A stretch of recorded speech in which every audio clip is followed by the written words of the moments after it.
text, I know it's a toss up, but I hate the fact that we lost touch. Ayy, the Uber pulling up on call. Tell me, is you trying to fall through? I'ma leave it up to you. What you wanna do? Look, I'm trying to spend this time with you. Know we overdue. What you doing right now?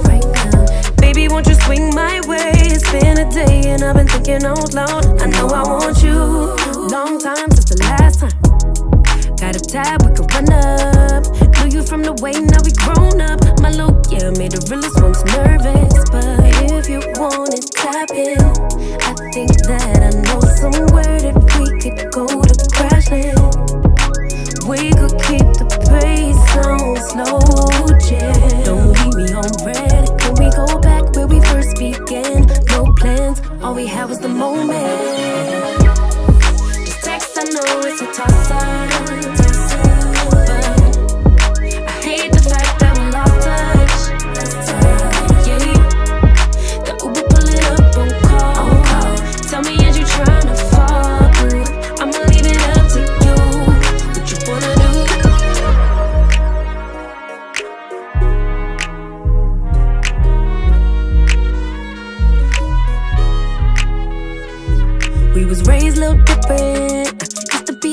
Who I was, now I'm paid by the sentence. Taking my time with it. Baby, give me yours, so I could get them butterflies trapped in your ribcage. Let me know we on the same page. Give me with a text, voice note or an emoji. Waiting all day for your name on the ID. So if you want it, tap in. I think that I know somewhere that we could go to crash land. And we could keep the pace on slow jam. Don't leave me on red. Can we go back where we first began? No plans, all we had was the moment. Just text, I know it's a toss-up.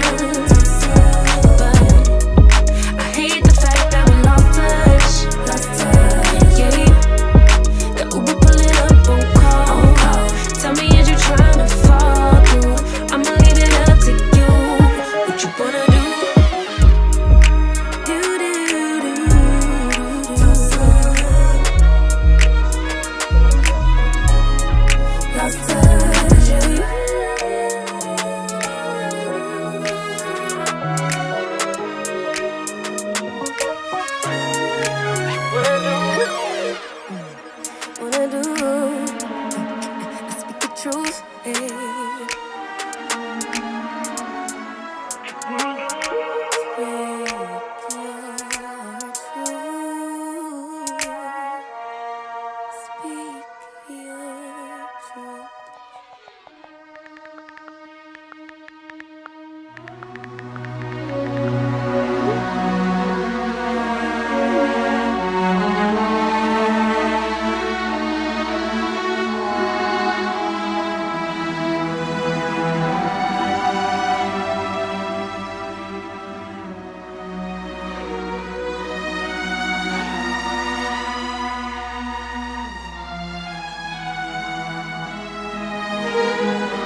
live rent free in my mind.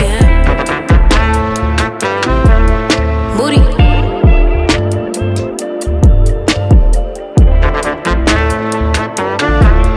Moody.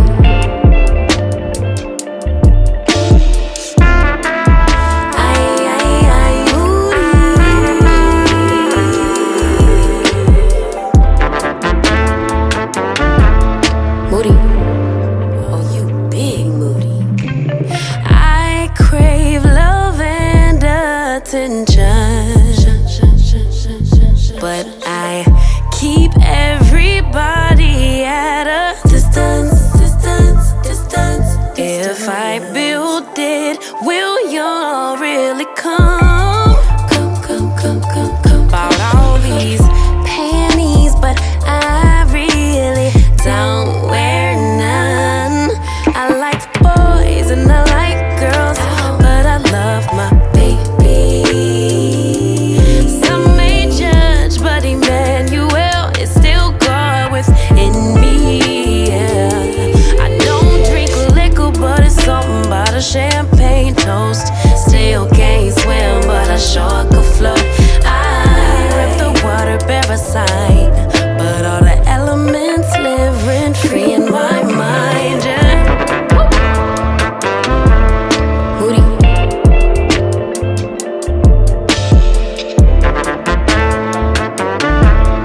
Moody.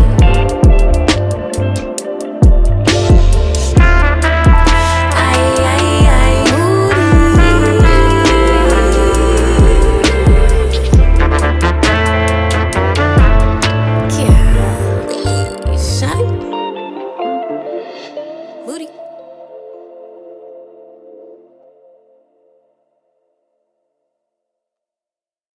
I am on an endless journey through eternity.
It's the High Powered Podcast. Lit conversations, debates, and advice that keep you turned up.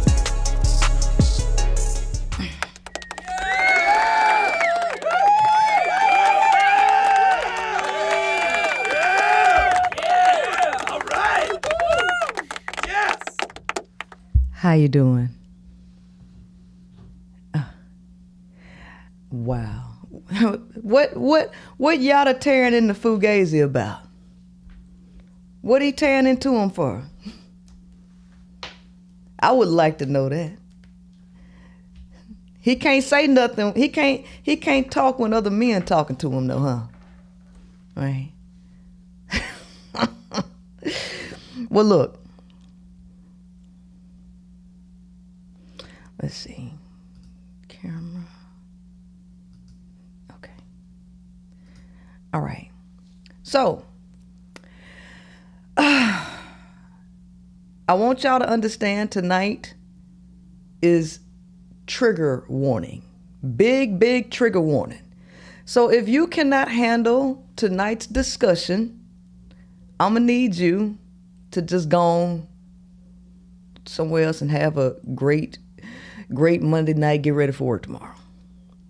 Because tonight is not going to be palatable for a lot of you. Okay? You know that I've come to the conclusion, many of you know that I've come to the conclusion that the reason that women cannot get over men and don't actually want to do what's necessary to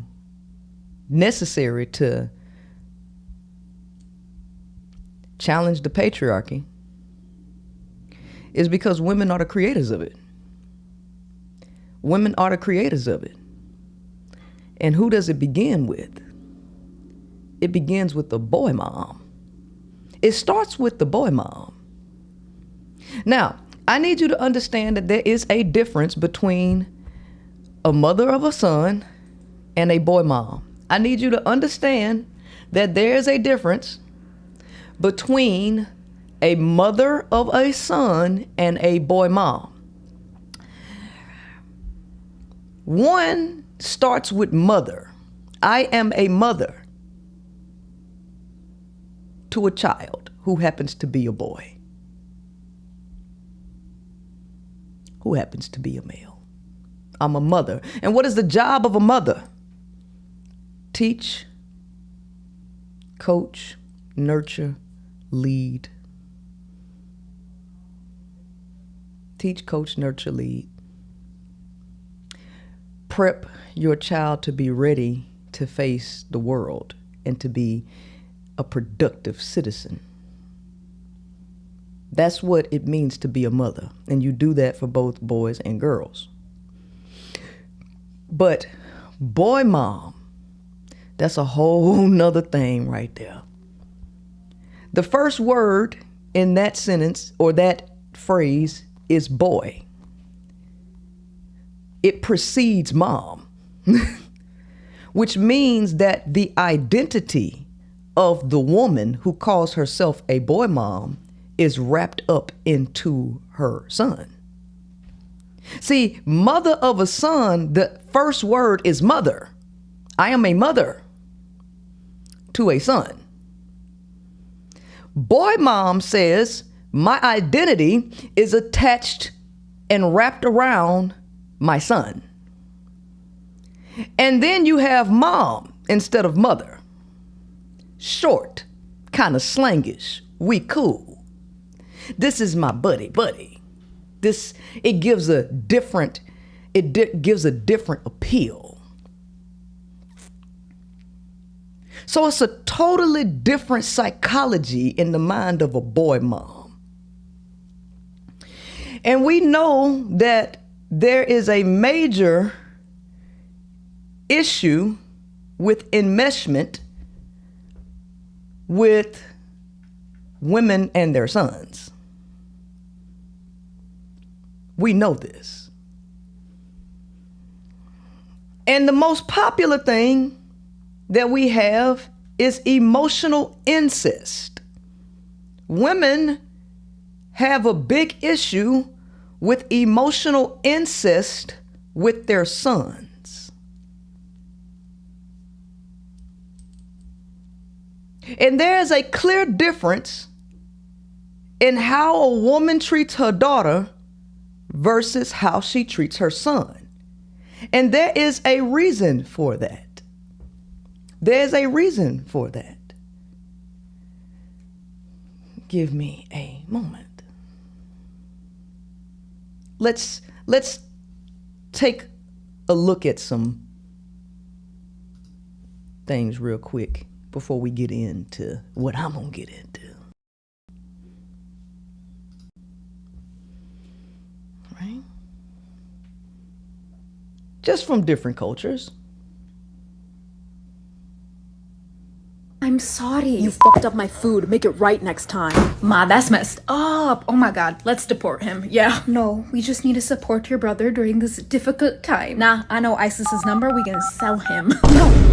You know what he's done for this family? Trauma. He passes our name down to the next generation, and the next, and the next, and the next. What have you done, eh? The dishes, the laundry. I gave you a long last week. Anyone can do that, okay? Damn, fine. I guess I'll just abort myself. Yeah, but can you make your brother food first, and then you can do that second? So that's an Indian. She's Indian. This ain't no black chick. This ain't no black chick. This is India. Not this possibly being a global issue. Get the fuck up. You need to do your chores. Get up, April. You need to go to school. Wake up, mama's baby. You gotta go to school. Good morning, handsome. Get the fuck up. You need to do your chores. Get up, April. You need to go. Them some white folks. Just some white folks. This fucking house is a shithole. You're gonna get up and help me clean? Or do you want me to do it? Eh? Because you've been sitting there on your phone, on TikTok, you know, on Pinterest or whatever you guys do, on Roblox. Right, I've been up since 6. I've already done a big shop, hoovered, mopped, done the laundry, gone and seen Shelley. What have you done? Hey? I suggest you get up and fucking help me clean. You right, my son? Who am ya?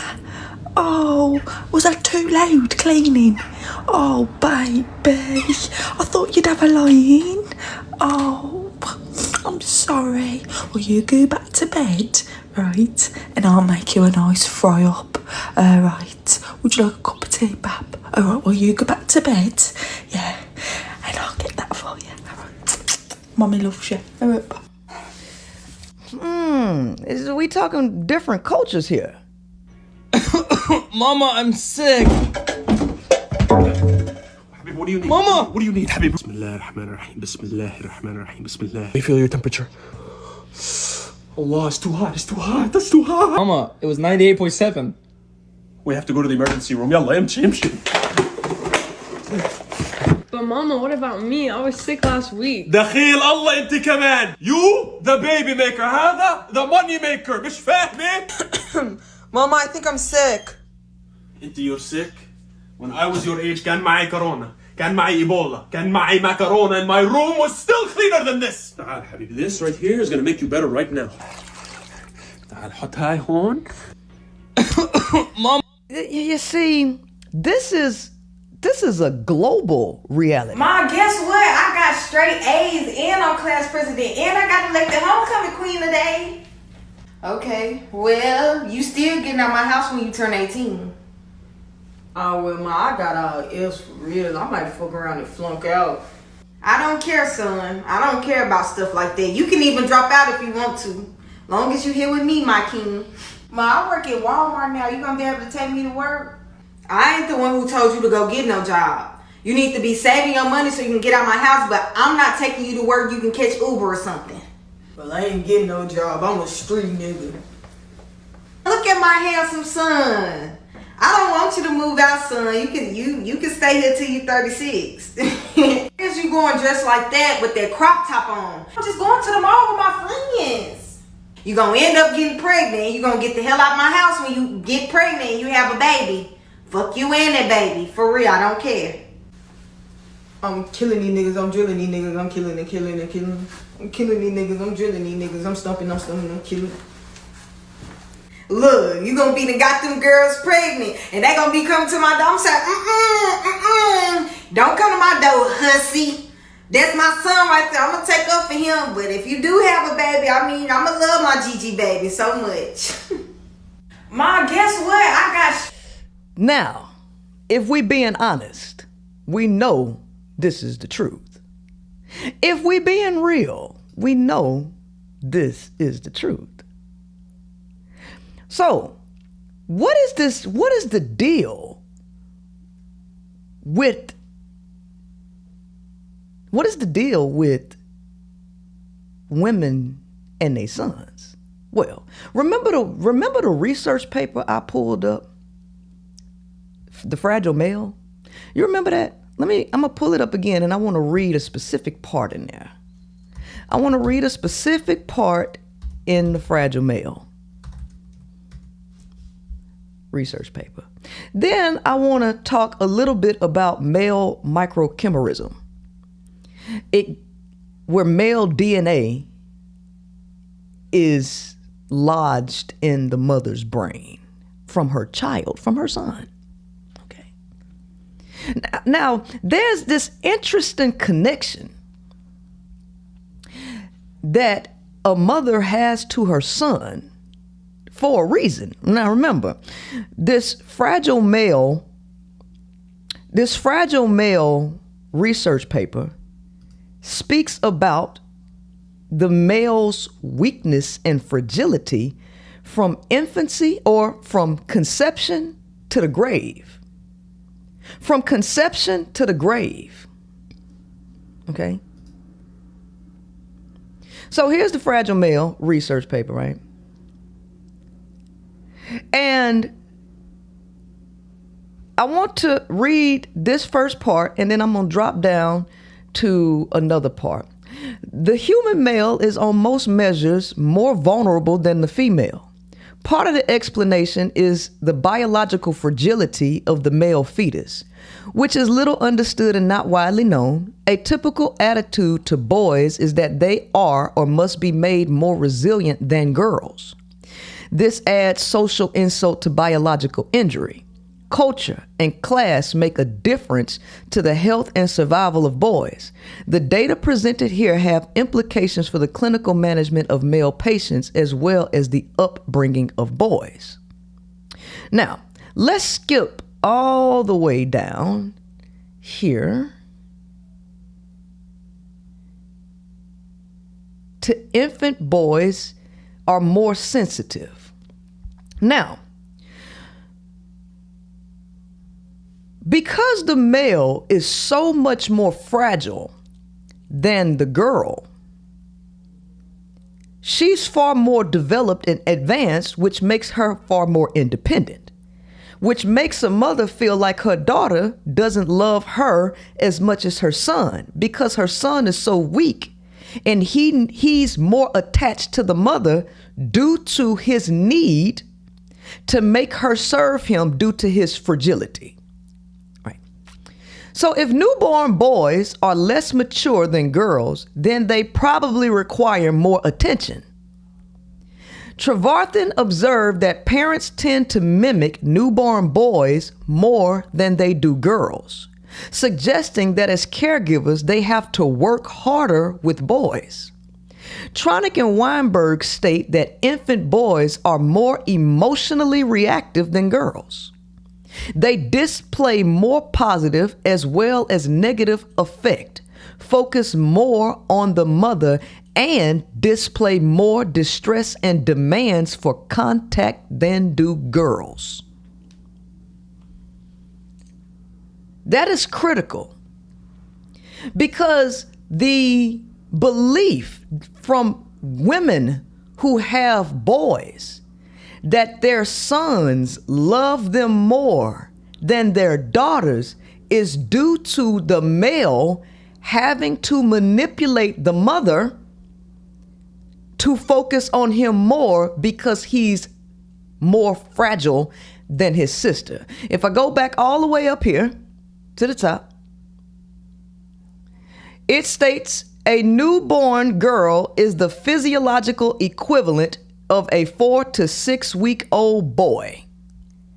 A newborn girl is the physiological equivalent of a 4 to 6 week old boy. So the idea, again, that the boy, her son, is more connected and their bond is so much stronger than the daughter's has everything to do with the male manipulating his mother physiologically to focus more on him because of his fragility.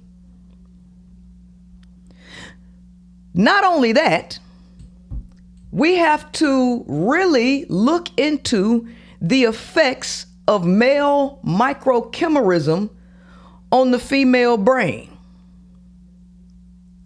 Because this is where we're going. I got to figure out what's really going on with boy moms. Now here, let me say this. Let me say this. I knew a person, male. He and his mother did not get along. It's like his mother abandoned him. And that really, really messed with him emotionally. And one time he told me it really messed with him because deep down he always felt like that was his woman. Like he felt like his mama was his woman.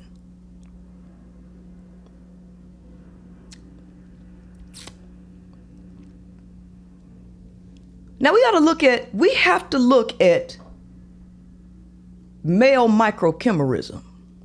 Because one thing, the X chromosome is passed down from mother to daughter and mother to son, because the male's X chromosome come from his mama. His Y come from his daddy. So when a woman is pregnant with a daughter, the woman has female microchimerism from her daughter too, but it's very similar to her own X chromosome. But that Y chromosome, that's a whole different animal.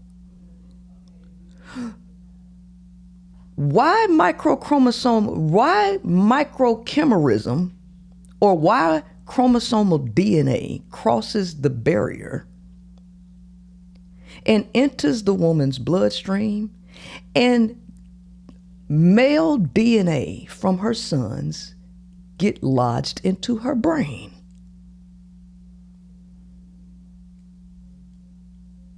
Women don't have a Y chromosome, but they do have an X. So what is it about the Y chromosomal DNA that gets stuck in the woman's brain? What effect is that really having on the mother that it does not have on her with her daughters?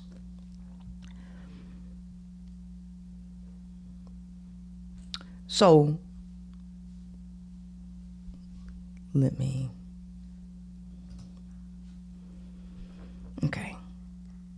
So you have male microchimerism in the human female brain.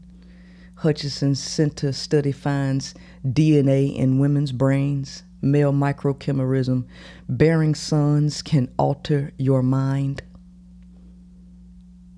Just a lot of different things that we really have to go through. This is a lot of stuff, but I don't want to focus on just that tonight because I really want to get into this thing. But I want to, you see here, we report 63% of the females, 37 out of 59 tested harbored male microchimerism in the brain.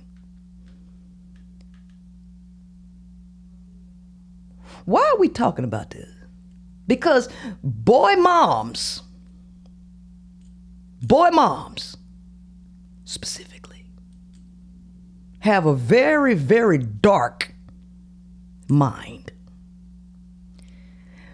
One thing we can say about emotions is that when the emotions are intense enough, it will propel you and catapult you to take action. You can only put something in front of somebody who is craving it for so long before they begin to act on their desires. And what we do know about a lot of mothers and their enmeshment with their sons, what we do know about them is that it is a deep, deep emotional ocean that has the potential to catapult a mother into some very, very weird actions. Remember, I said women are the creators of patriarchy. And I want to ask you, do you think the biology and the physiology of a human being is that much different from our ancestors? The older humans. You think male microchimerism was also a thing with the first boy mom? Remember, I say women are the creators of patriarchy. How you think the first boy mom acted? What do you think were the thoughts of the very first boy mom? Because today we see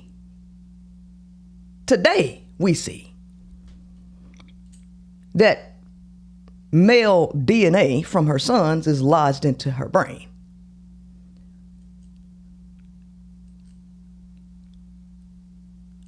So what am I talking about?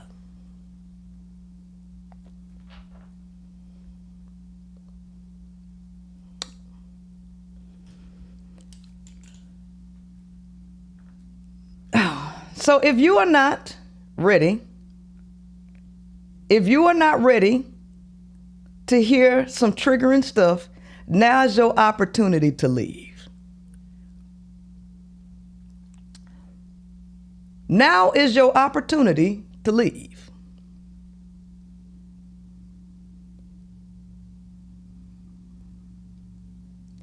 If you're still here,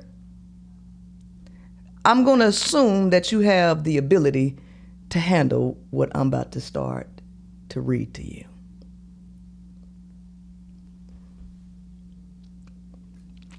So,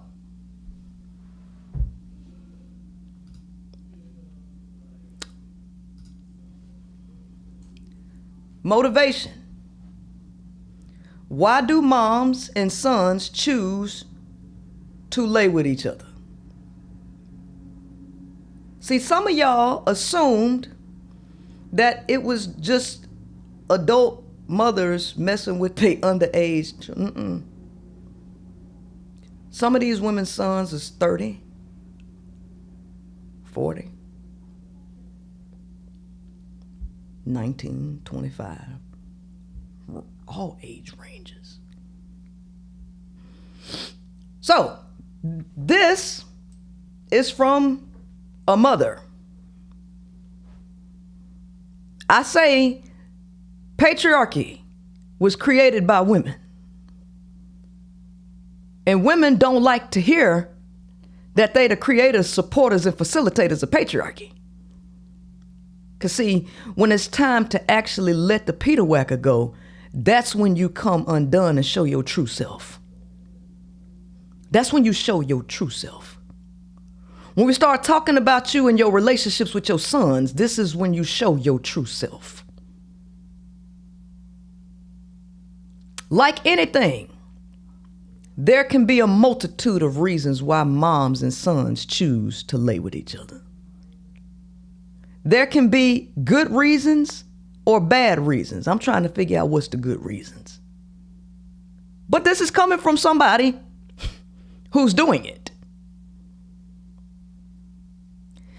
There can be good reasons or bad reasons, right reasons and wrong. Contrary to popular belief, it's not usually for the taboo thrill. While that aspect may factor into people's motivation on some level, it's not usually the primary motivator. For us, it was because we are already living as a platonic couple, and it felt like the natural evolution to incorporate sex into our relationship. Neither of us had been with a partner in years and lost interest in pursuing one. We just could never find the same connection we shared with anyone else. We could never find the same connection we shared with anyone else.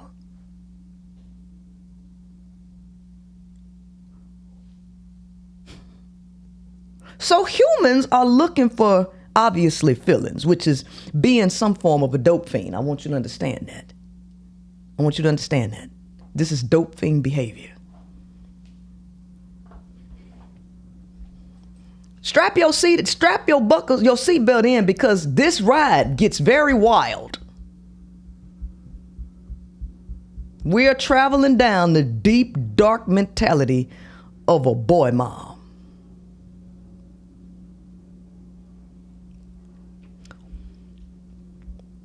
We became fully committed to each other. We already spent the majority of our time together and shared everything together. We shared the same interest and same circle of friends.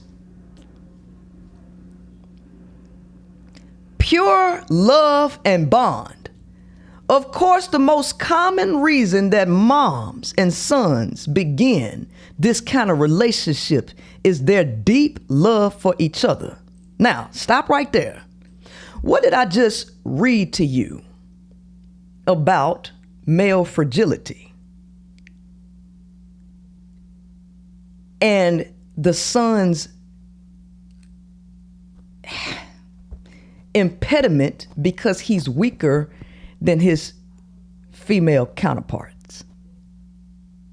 So he needs more attention than girls because girls are far more developed. So women mistake this love, this care, this extra attention that they have to give to their sons. They mistake this for love. They mistake this for a deeper connection and a deeper bond. And then remember, why microchimerism? If you didn't come in at the beginning, it would really behoove you to understand the difference between the mother of a son and a boy mom. If I was you, I wouldn't consider myself a boy mom if I was y'all. I would stop calling myself a boy mom. Because there is a clear difference between a mother of a son and a boy mom.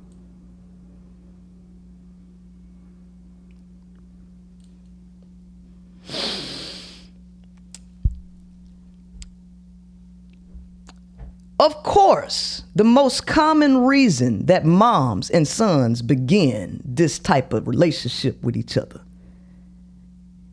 is their deep love for each other. There is no purer, more unconditional love than what exists between a mom and her son. Y'all remember that picture that I posted a couple days ago, the painting, A Mother's Love, the painting A Mother's Love, where this woman is holding this demon, hugging this demon?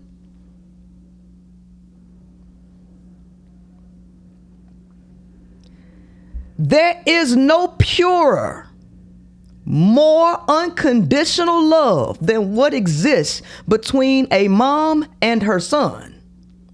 Moms and sons share the ultimate bond. Look, they share the ultimate bond.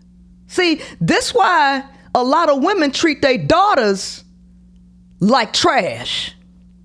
The underlying reason for a woman treating her daughter like trash is because these women have these feelings about their sons.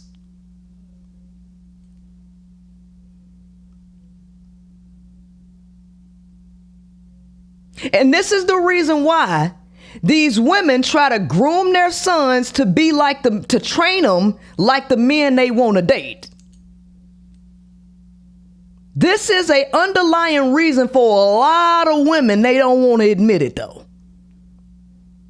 They don't want to admit it, but this is the truth. Moms and sons share the ultimate bond that begins before he is even born, strengthens as she nourishes and nurtures him. Sex both expresses and strengthens that love and bond. No other activity is as intimate as sex. The relationship is the least selfish of all relationships, as each only desires the best for the other.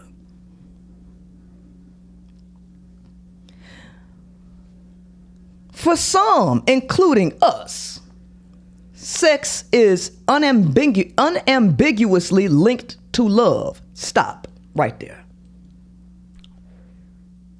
Most women see love through the lens of sex, just like the male, which is the reason why she's so quick to trade sex for love, because she really believes that's what it is. And that's why when you tell a woman that women are your companions and that you should build a sisterhood and a community, you want us to be lesbian, love each other, love yourself and love each other as women. She want us to be lesbian. You know why? Because women see everything through a lens of sex, just like their male counterparts. And since they connect sex to love, it's inevitable that you have to have sex with someone you love.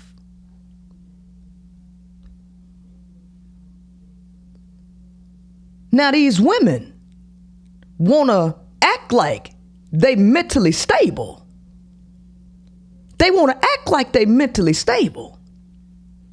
But I'm about to show you that it's a whole slew of women with these deep, dark desires to be with their sons.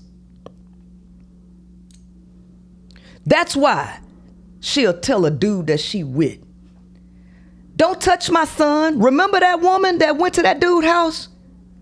Don't touch my son. Don't you do this to my son. These women are the facilitators, are the creators and pushers of the world that you see right before your eyes. Because women birth the children. She birthed male and female. And based on her own desires, she produces the world in which you live in right now. And I want to ask you something. It's a lot of males that have been approached and seduced by their own mamas. If their own mamas are being 304s, easy, what the hell you think he think about you, ma'am? I really want you to ask yourself this question. How you think a man think about you, a random woman, when he see the most wicked, the most vile, the most dark behavior from his own mother? What you think? See, it's a lot of women fucking up boys. It's a lot of women out here fucking up boys.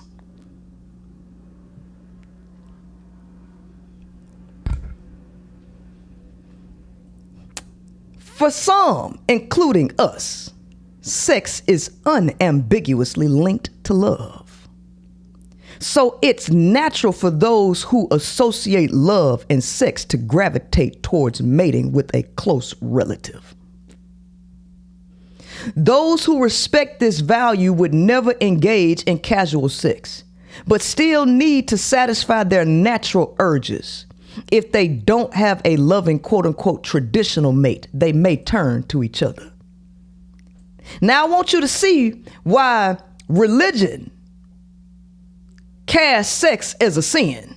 I want you to see why religion paints sex as a sin. Because sex energy is the most dangerous energy amongst uncontrolled human beings.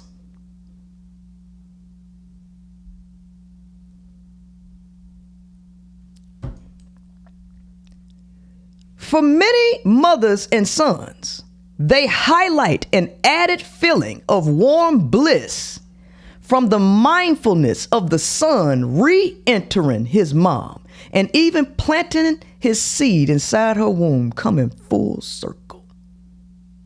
I told you, trigger warning, if you're not mentally prepared to travel the dark mind of a boy mom, now is your time to go and cook dinner or go to sleep and get ready for work tomorrow.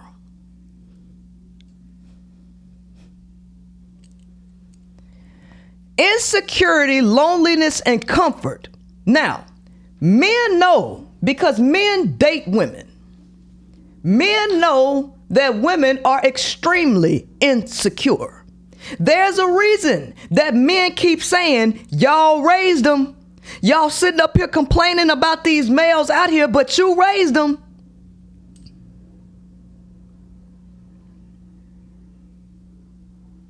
There's a reason why they saying this. There's a reason why they tell women you gonna die alone. Because they know that most women are deeply insecure. And they say it's the single mothers who fuck up their sons because the male knows that the woman has an unhealthy attachment to her son.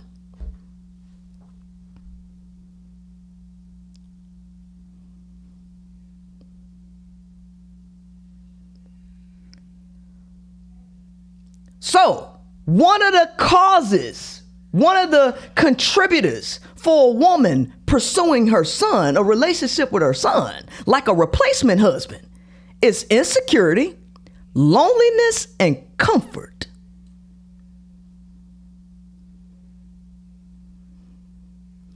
This is probably the most common impetus outside of quote unquote pure love.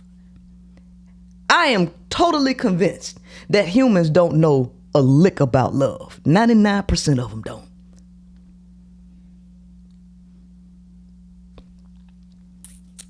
Because to continue to attach sex to love tells me you don't know what love is.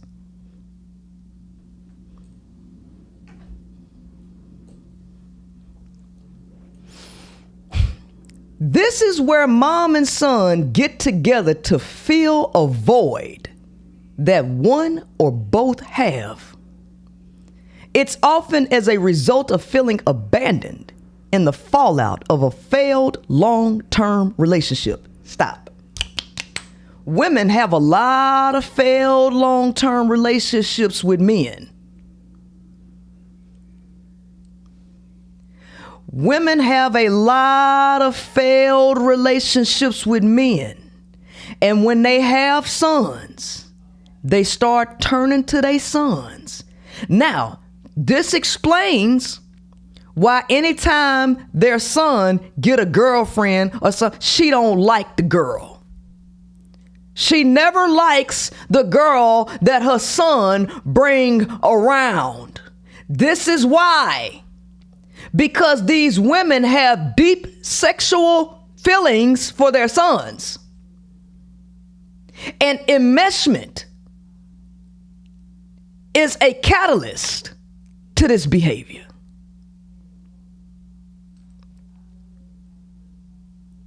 And this is how you facilitate the kind of world that you see that we live in right now.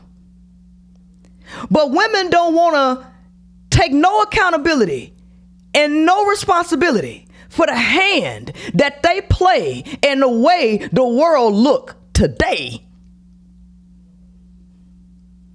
No, Let them tell it it's all the male's fault.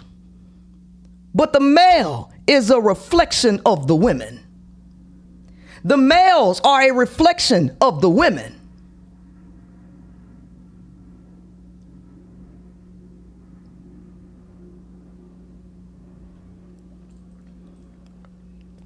It occurs frequently when one parent leaves or dies, but it can also happen if the son had a recent relationship end. In those cases, both individuals feel a shared sense of abandonment or absence, which strengthens their own bond and pushes them to console each other. See, this is why self-love, consciousness, and self-discipline is so critical. Because women are extremely emotional. Women are extremely emotional, and their communication language is sex.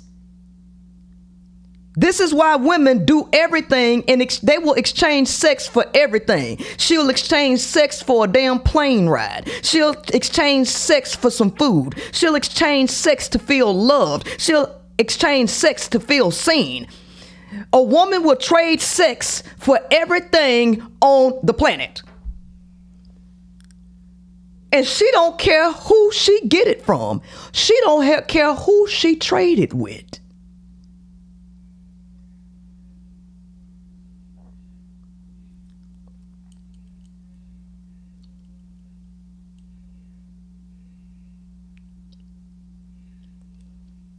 But women don't want to take no responsibility for the hand that they play and the stuff that they complaining about. This is why men say, you raised them because you did. You did.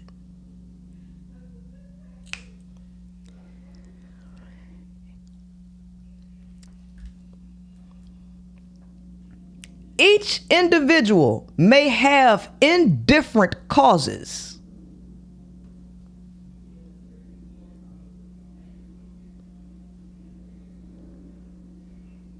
Each individual may have indifferent causes for their insecurity and loneliness too. Or only one individual has such feelings and the other is trying to be nurturing. For example, each may have a lengthy history of failed relationships. Or they may just have a higher predisposition to insecurity in general. Now, this particular thing is definitely heavy on women. Insecurity, loneliness, right? Insecurity and loneliness, which this tell you women ain't logical. Because even when you look at marriage, on paper, men benefit from marriage. Women don't. On paper, men benefit from marriage and women don't. But who the one begging for marriage? The women. The men ain't begging for marriage. The men do not want to get married. The women do. But the facts show that it don't support. Women are extremely illogical. Extremely illogical. Women beg for everything that don't benefit them.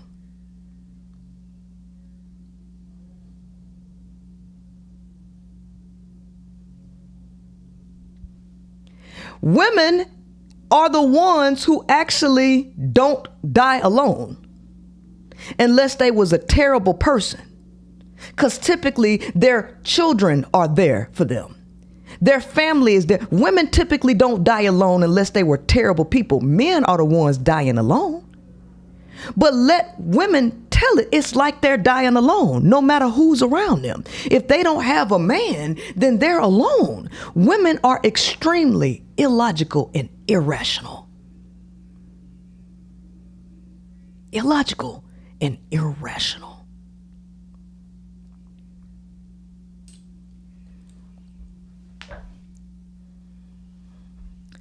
Family with benefits.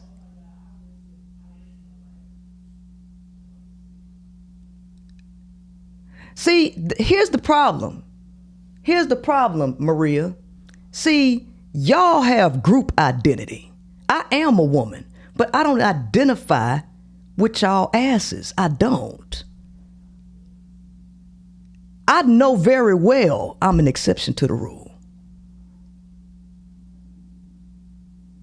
I am the observer observing the collective behavior.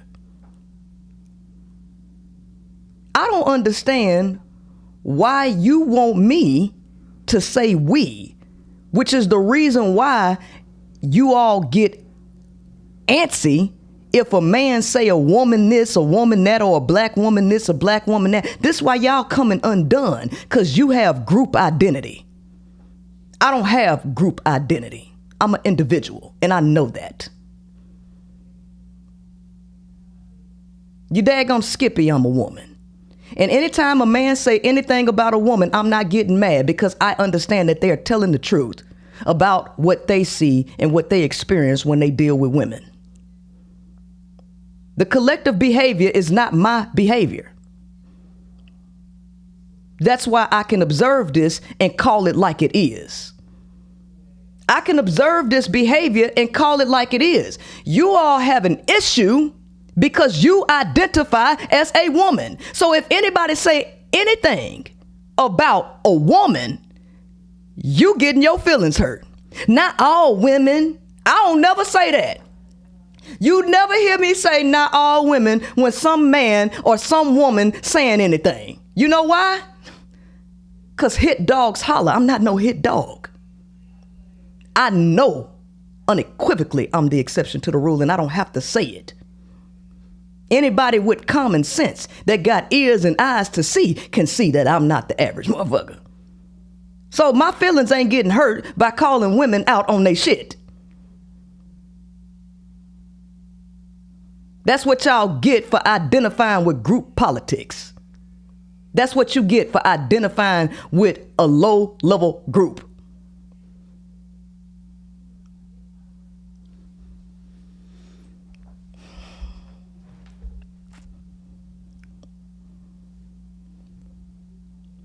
Right.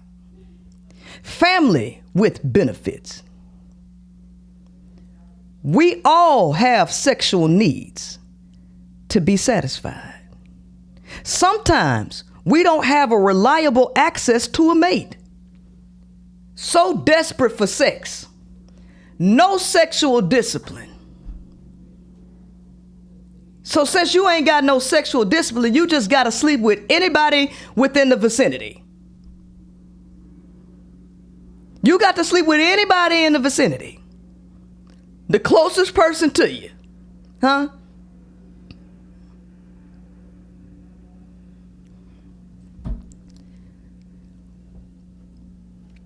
Similar to friends, family members may strike an arrangement to satisfy each other's urges physically without any romantic partnership expectations until one becomes involved in a different relationship. Convenience and access. This was the most common motivator during COVID lockdowns, but applies generally too.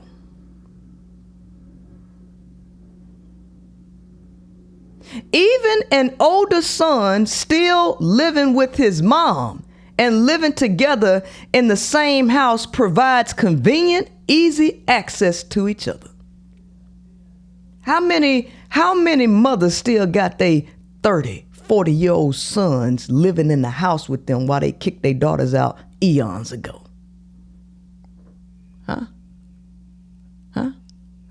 What's the real reason why she letting her son stay there?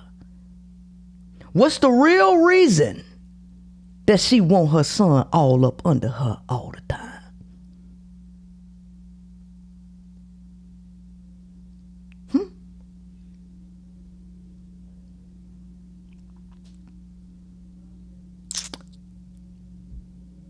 They are together alone for long periods of time, often in unguarded sensual situations without much privacy. And that can present certain temptations. The sexual tension builds over time until they realize they want to do something about it. To lose virginity. This one might be controversial. Now I got a question. She say this one might be controversial. As if everything in this whole explanation ain't controversial. What you mean? As if everything that was previously said ain't controversial.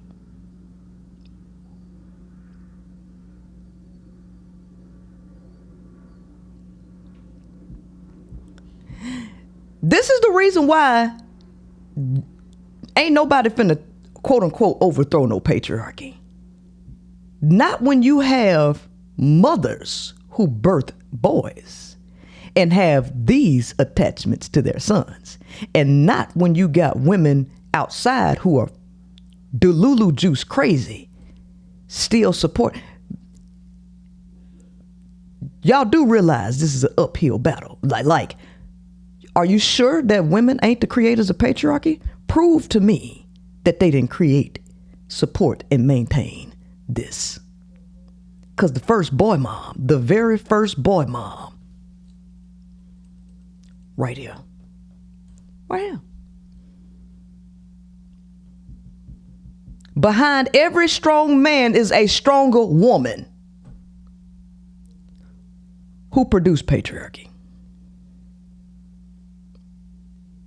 Who did it? Who produced all the chaos in the world?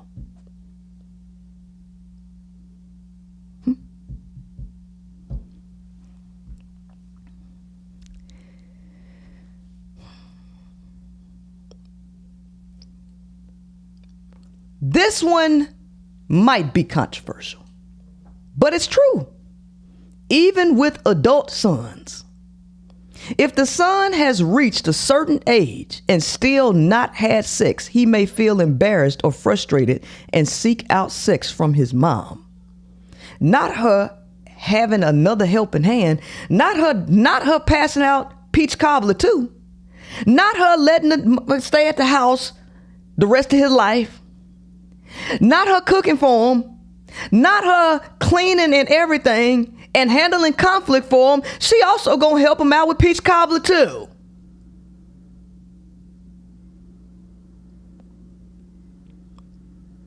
There can be many motivations for a son wanting to lose his virginity to his mom.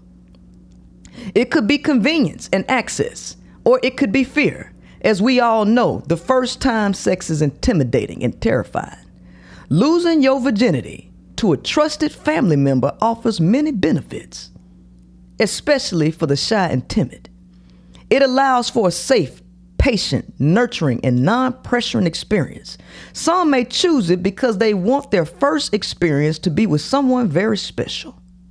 The first time with a relative is almost guaranteed to be a positive experience that can bolster one's ego, or a family member may just be who they have easy access to.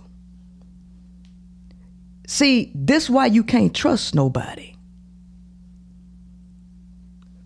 See, this is the truth of why you can't trust nobody. Because this is the darkness. Now I want you to ask yourself this. How you think a man's supposed to think about you if this is the reality of his mama? If this is the reality of his mother, what do you think he thinks about the world? The men are a reflection of the women.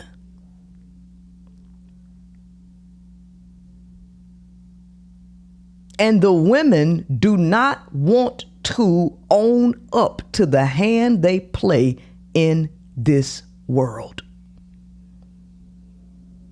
This is why women say, oh, Princella changed her message, as if we were never supposed to talk about women.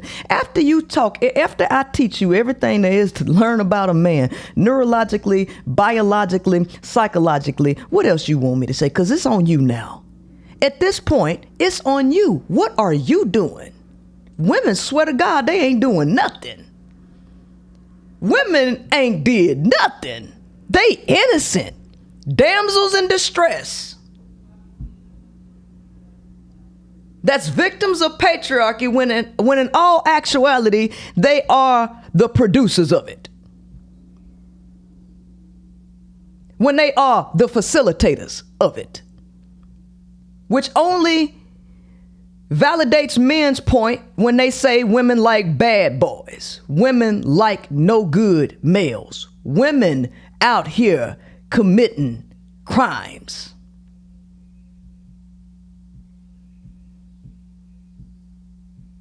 And then the women get up here mansplaining to shut somebody up. While they throw rocks and hide their hand. While they throw stones and hide their hand. This is the reason. Remember when I talked about boy moms a year ago? And remember when the women got mad at me? A lot of women left my channel because I called them out long before my ex pulled that bullshit. See, they was already mad.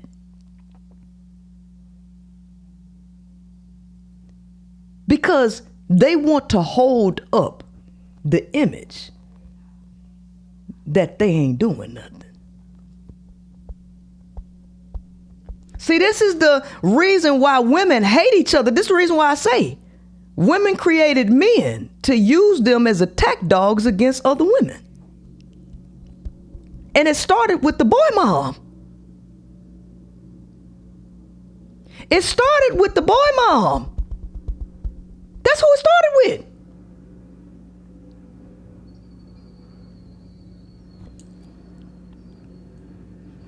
There can be many motivations for a son wanting to lose his virginity to his mom.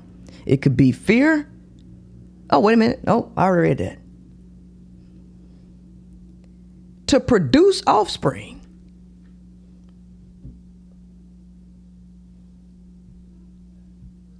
To produce offspring.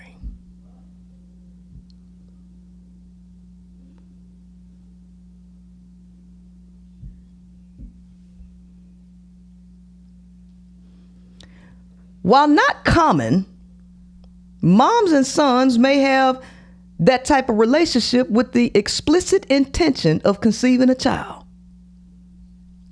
There are many considerations a mom and a son should take before going down this path. But it can be a viable option for those who choose it. Now, stop right there. Didn't I tell you people don't care about the kids? So why you want to bring children into hell? Why would family members get with each other with the intention to bring a life into this world only to screw them up?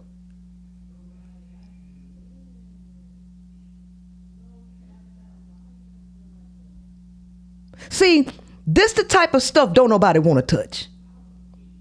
See, this the type of conversation don't nobody want to touch this. No. We just want to keep going around in a circle jerk, talking nonsense, when we don't really want to address the true mental illness of human beings.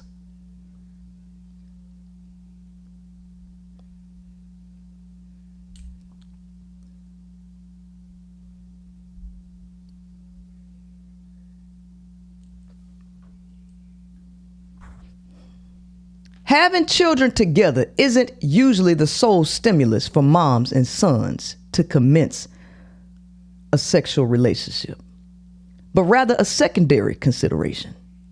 When it is, it's usually because one or both of the individuals want to have a biological child and have been unsuccessful conceiving one through other means. Maybe they don't have a suitable mate to procreate with, or maybe their mate physically can't reproduce. Regardless, they need an egg or a sperm donor and chose to reproduce the old-fashioned way for psychological or financial reasons. In cases when it is a primary consideration, it's more likely to have originated from the mother when she wants to have another child as she feels her biological clock ticking down. Say that one more time. Say that one more time. In cases when it is a primary consideration, it's more likely to have originated from the mother when she wants to have another child, as she feels her biological clock ticking down. But women want to act like they ain't got no hand in this fuckery. No, women just straight up victims. Let them tell it. Let women tell it. They just straight up victims. They ain't no victims. They are participators. Taboo thrill. Taboo thrill. Best sex ever. As previously stated, the taboo thrill is commonly an incentive, but not usually the primary impetus for most moms and sons. While that can be exciting and fuels the intensity, many need additional motivation to break the incest barrier. This can, however, provide motivation to continue after the mom-son couple discovers that mom-son sex yields the most powerful orgasm either of them could have ever hoped to achieve. Stop right there. We got to go back to male microchimerism in the female brain and this thing, this infant boys being most sensitive.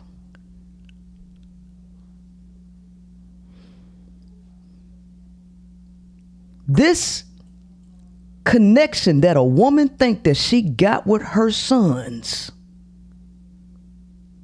and these sex addicted fiends. These are the women who facilitate the world that you see.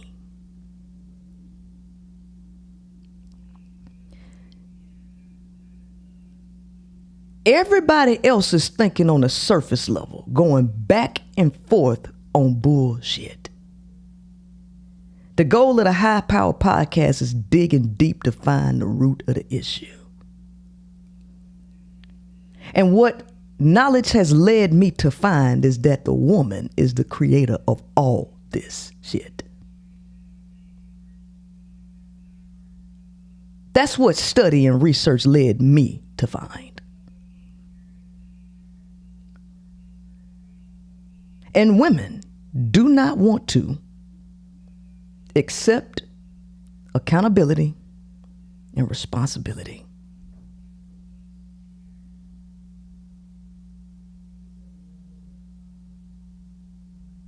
So I'll read this one more time before I go back to that. I'm gonna read this whole paragraph. If newborn boys are less mature than girls, then they probably require more attention.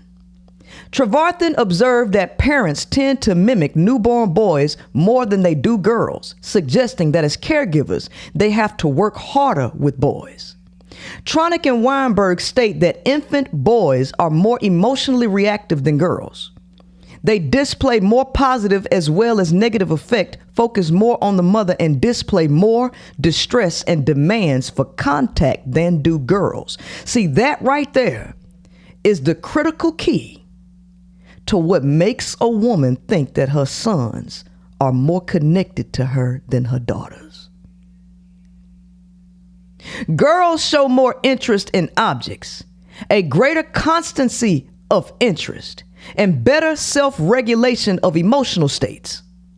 At 6 months, Malatesta and Haviland found a very significant sex difference for the expression of interest, with female infants displaying interest expressions more frequently than males. Female infants have more open eyes and higher brow placements than male infants, which may serve to lead observers to quite different overall impressions about male and female sociability. Boys tended to be too excitable, and mothers did all they could to soothe and settle them at some cost to their development. So boys are very hard to raise and maintain, and they are very clingy to the mother, which is the reason why the father needs to be there to break the bond, or to break this attachment between the mother and the son. And this is something that Sigmund Freud actually pointed to, that there has to be a male, particularly the father, there to break the bond or this attachment between the son and the mother, because the mother too goddamn emotional to do it. She too emotional.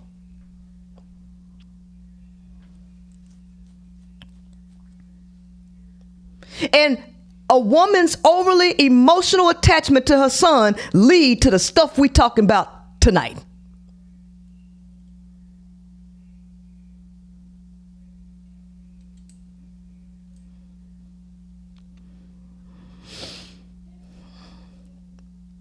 But for some reason, Folio, we need to be together. We need to be in the same household. Actually, you need two separate quarters, and the male needs to have distance at some point from the woman. Because see, this creates a critical issue. Because let me tell you something. These mothers are doing this with their sons, even with the husbands in the house. See, most of these people ain't smart enough to really have no conversation with me, because they have no depth. All they do is circle jerk and have BS conversations that lead to nowhere.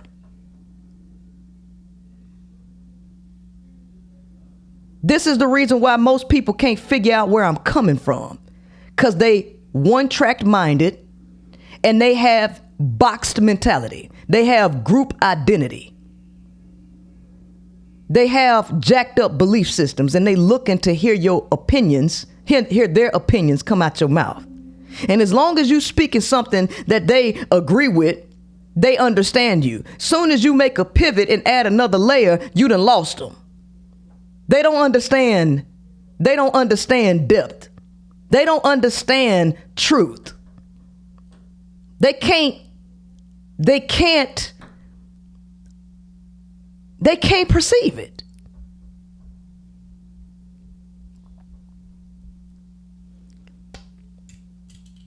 Boys tended to be too excitable, and mothers did all they could to soothe and settle them at some cost to their development. One of the findings of Murray and her colleagues is that boys are more affected by maternal postnatal depression than girls. The male is so fragile and so attached to his mother due to his fragility that everything that the mother does negatively or positively affects him, but more often it's going to be negative, because humans are ignorant and they don't have any self-awareness, so they do things all the time unconsciously that hurt other people, especially their sons.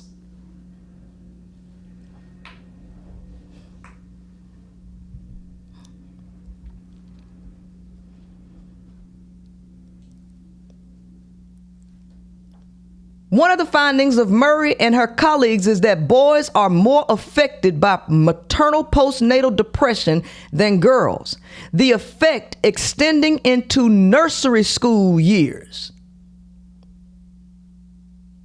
long after the depression has lifted. One of the most notable effects is inattentiveness and hyperactivity, especially in boys from families of lower social class. In Favusha's study of communication styles of mothers with their 3-year-old children, the mothers did not judge any of their daughters to be angry, only their sons. All of this making the mother more, quote unquote, attached to her sons. And she mistakes this survival attachment of the boy. She mistakes this for love. And the son mistakes this for love because he has overly nurturing support from his mother.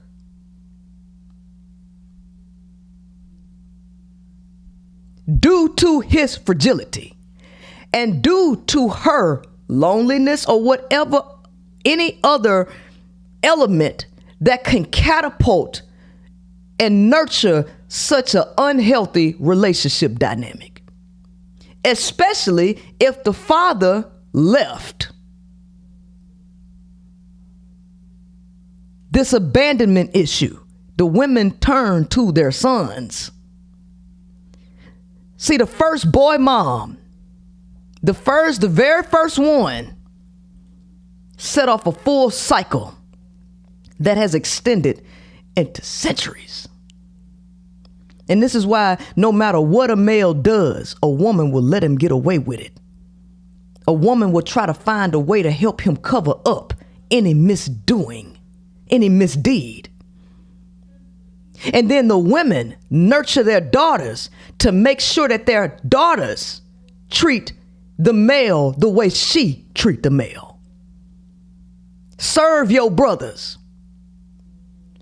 Oh, the daddy back there doing something to him. Don't worry about it. Don't worry about it. He needs access.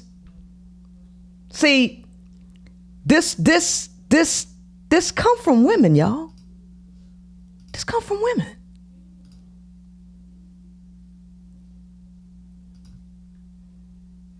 No doubt that there are girls who grew up with moms who stopped dating. Why would that happen? Made me live again. Why are we doing that? No. Oh my God. Made me.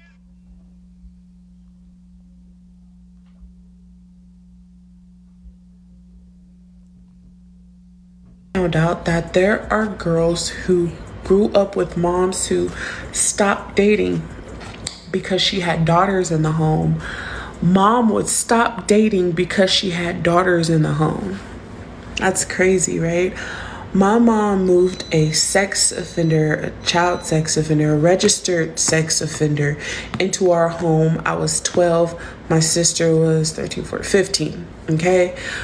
We used to tell my mom, he make us uncomfortable. He flopping his stuff up in our face and laughing about it. She would laugh and be like, oh, is he touching you?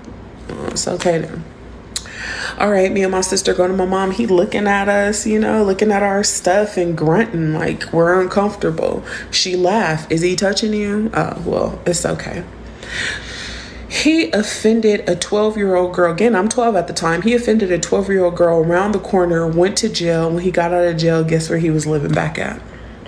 You guessed it, our house. All this because my mama wanted to collect his SSI check. All this because my mama wanted to collect his SSI check. All this because my mama wanted to collect his SSI check. And that's just the type of mother I had. No doubt that. So not only, look. So not only are you dealing with boy moms, you dealing with greedy mothers who just want to use a dude for his money, his social security check. She just need to have a man for social status. Like, women facilitate the world that you live in. It's women. They sacrifice their own daughters to men and let pedophiles in the house. They do this. The men are a reflection of the women.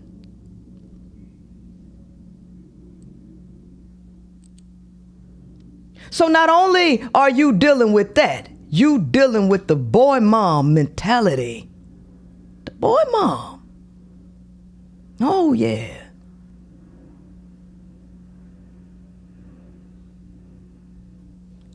And I'm showing you just how deep boy mom mentality goes.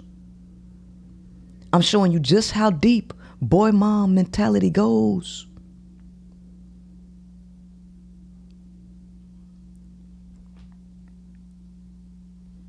This can, however, provide motivation to continue after mom-son couple discovers that mom-son sex yields the most powerful orgasms either of them could ever hope to achieve. This can trigger moms and sons to become addicted to having sex with each other and make it difficult to ever cease should either partner decide to. Breeding instinct. It has been suggested that sons are instinctually attracted to mate with their mother because of the basic instinct to procreate. His biological instinct knows that this woman can, or at least was, fertile and can bear children because he's the proof. The same instinct perceives mom as a sexual being, again, because the son is proof.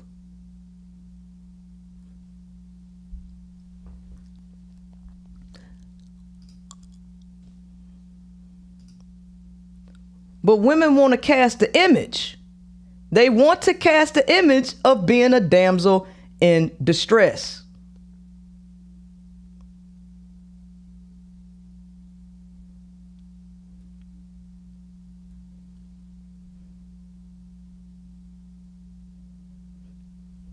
So if you done made it this far, so I'm guessing that you have the mental fortitude to continue to listen. I will not read very explicit details if they go into them, but I will read the overall general how we got into this situation. Confessions. Mom's perspective after 2-year sexual relationship with her son, part 1. My son and I live openly as romantic partners. He's in his 30s, me in my 50s. I want to stop there. You only hit the wall when you unrelated. But if you his mama, I guess he's attracted to you well into your 60s, regardless of what age he is.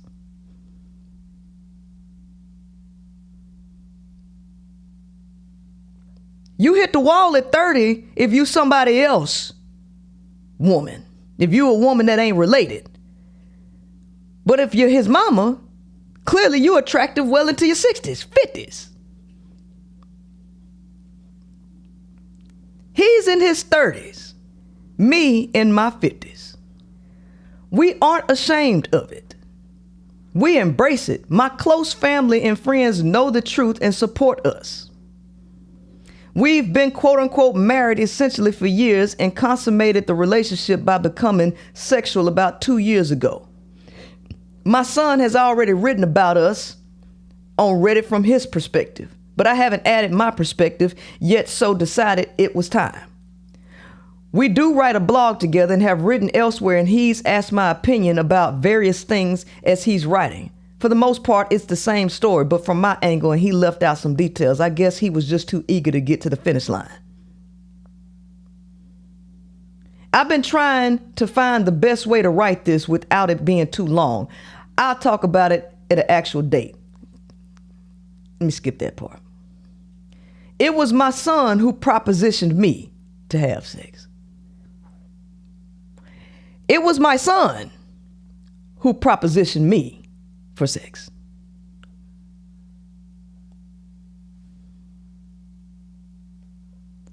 Now, remember when R. Kelly came out and told the story about how he would drink from his mama's cup and turn it towards the lipstick?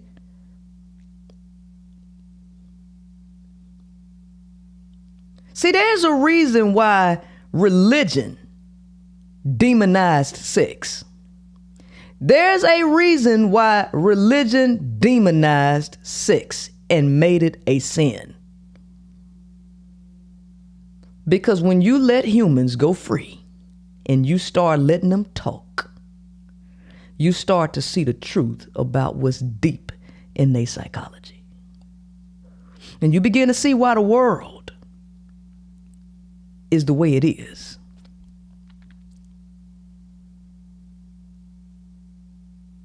Because humans have no self-discipline or self-control, and sex is a drug to them.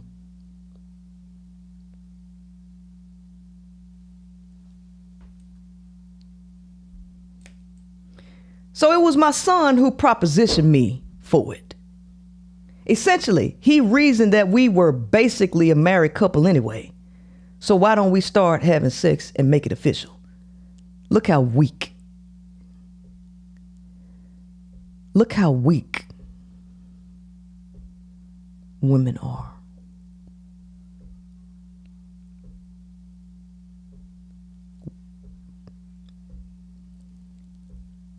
And now you wonder why men think they need to control women. Because see, they know you. They know your deep darkness.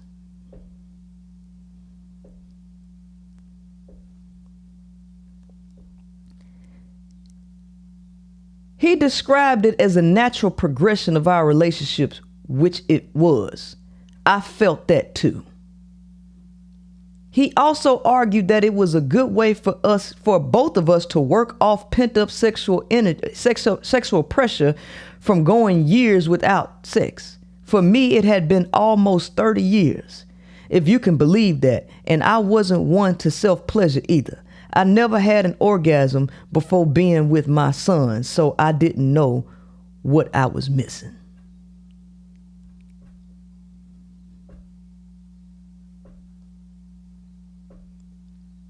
Loneliness.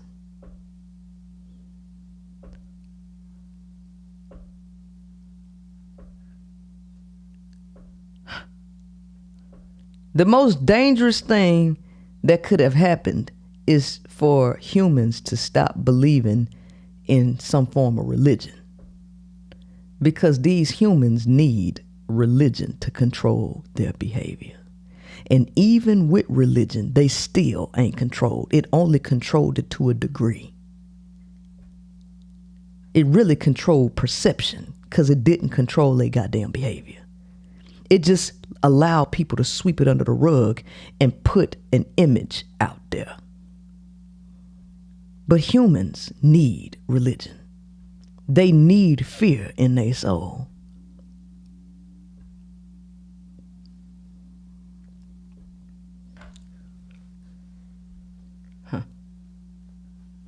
We've always lived together alone and had decided long ago to make that a lifelong commitment after we realized that we would never find anyone else we loved as deeply and gave up trying.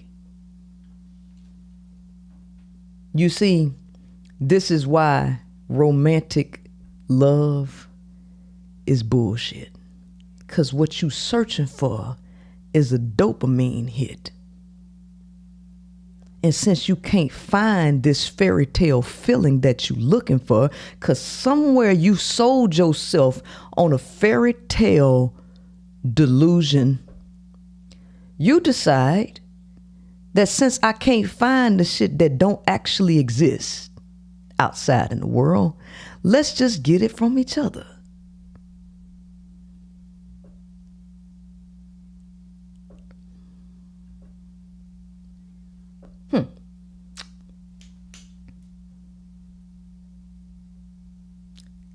Think about women who keep their sons in their house for eternity and don't want them to leave.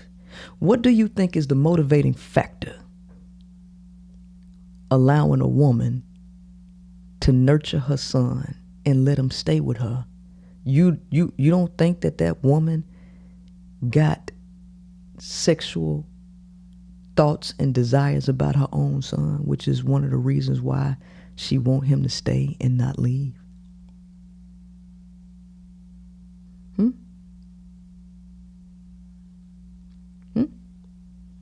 See, the woman quick to kick her daughters out, but she'll let her son stay for eternity. Why? Why? You don't think that this is underlying the truth about why? The men are a reflection of the women.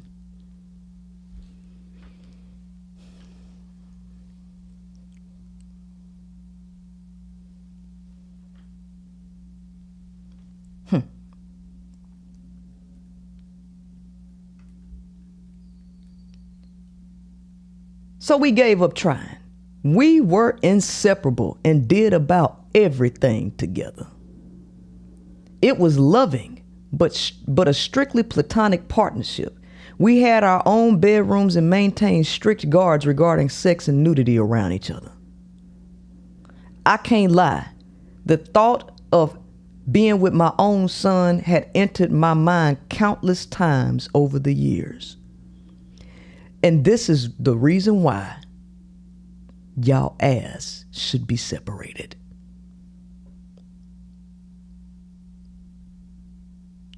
But according to Fulio, I'm illogical. According to Fulio, I'm totally illogical and irrational about the need for separation between the male and the female.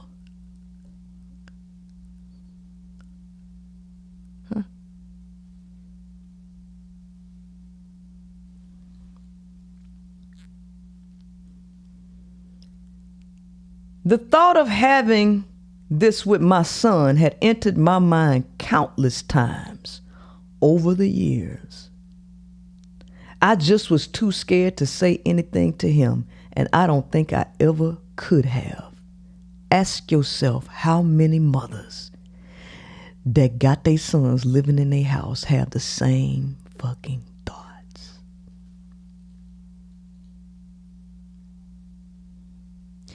Ask yourself about the women who let their sons stay for years. If any of these thoughts ever crossed their mind, like she just admitted that they crossed hers countless times. And God forbid that her son is attractive by societal standards. You honestly think that these women ain't sick in the head? Huh? Huh?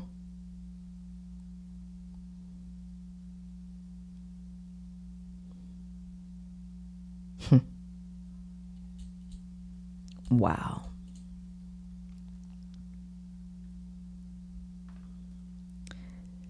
I was just too scared to say anything to him, and I don't think I ever could.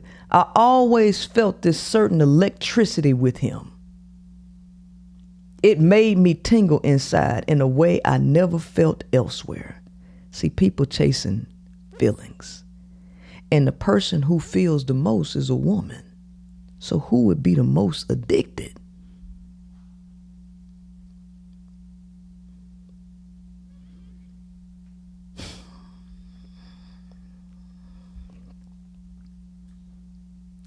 Even so, I didn't agree to being with him on the spot. I took time to digest it and really think about it. We talked a lot about it, the good and the potential bad, how it would affect our relationship, the immediate awkwardness afterward, but also how our bond, we would become closer than ever imaginable, even if we decided never to do it again. Mostly, I didn't agree straight away out of fear, not necessarily fear of being close to my son, but because I hadn't been with anyone in so long that I felt like a virgin again. I felt anxious about being intimate with my son, but not fear.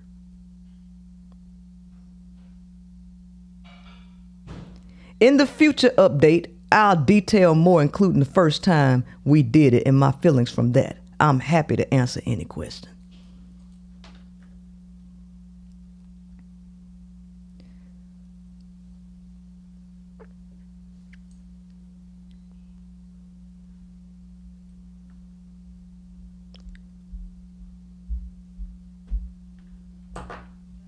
I gave the second one.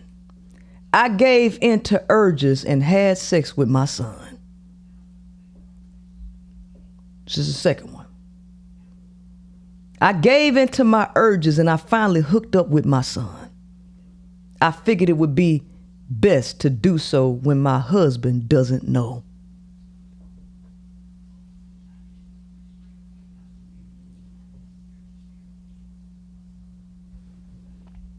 Say that again. I figured it would be best to do so when my husband doesn't know. So women still doing it even when they with men. They still want their sons.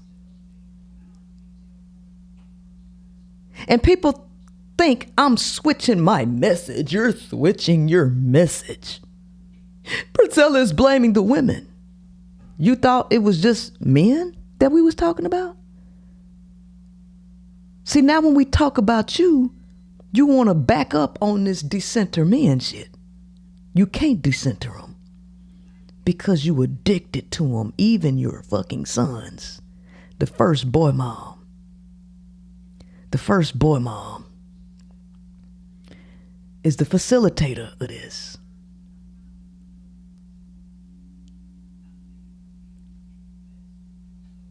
This is why the mothers treat their daughters like crap, because a lot of these women are attracted to their own sons.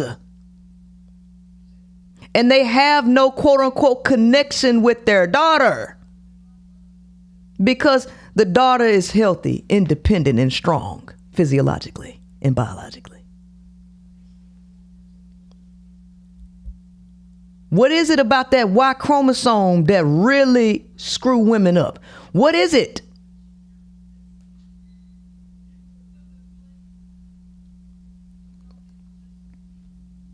My husband could not be fine with me doing it, and asking would also raise suspicion, so I wanted to do it without him knowing first, so I can at least enjoy it a couple of times. I house sit for my friend. I have the keys to her house and the whole house to myself since she's away on vacation. I figured it would be best to do it at her place instead of ours because that reduces the risk of being caught. You see, women ain't really good friends. See, women only use each other for wicked and wicked purposes and trauma dumping. Women actually don't like each other. They don't even like their own daughters.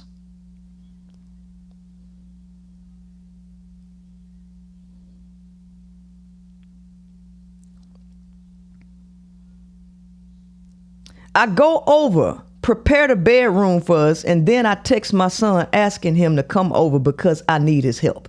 He comes over, I lock the door behind him, and I actually give him a task to do so the surprise would be better. I tell him to water the indoor plants and then come up to the bedroom.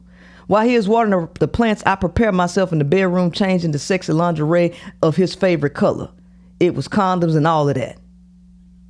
I flirt with him, reminding him how much he wants his mommy.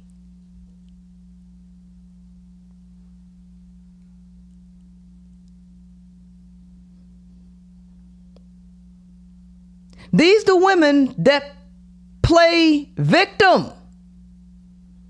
These also the women that fight hard to maintain patriarchy. When you start talking about men and saying what they doing, the boy moms go crazy. The boy moms flip out. Why are the boy moms so adamant about dismissing the reality of the male? This is why. Because these women have sexual desires towards their sons.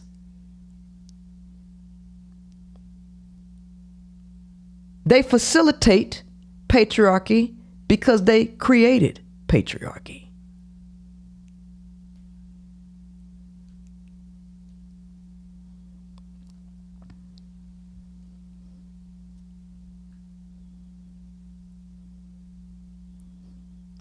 I told you I wouldn't read these explicit details.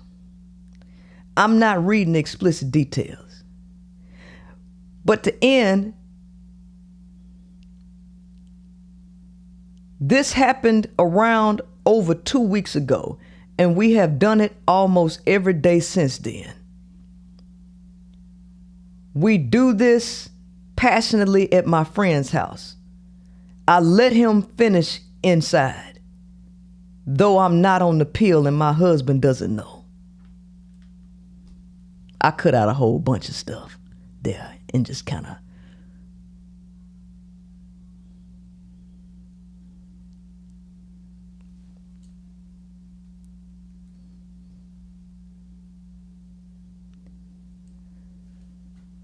comment. This is from a dude. I want my son and wife to do it like this. She say, I just think this is fake. Right? That's what people think. People would like to tell, no, nobody's in the world just like this. Let me ask you this. Let me tell you something. You can't think a thought that you ain't never thought before. And how do you produce something out of the mind if it ain't real? You don't think people doing this? You don't think people doing this? It's coming out of people's minds. And if it exists in the mind, it exists in reality. If it exists in the mind, it exists in reality. This common sense. This common sense.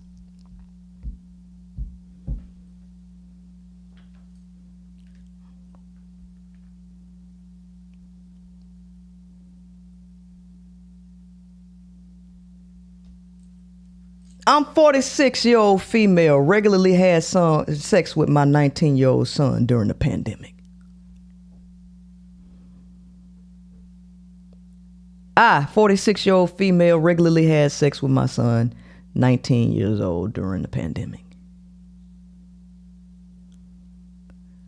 I want to ask you again, what you expect a male to think about you when his mama is like this? What you think a male supposed to think about you when his mother is like this? What you think he's supposed to think about all the women in the world? Do you think you're an exception to the rule? Ain't nothing that you can sit up here and say as a woman to make him think you any different. There's nothing, absolutely nothing. Nothing.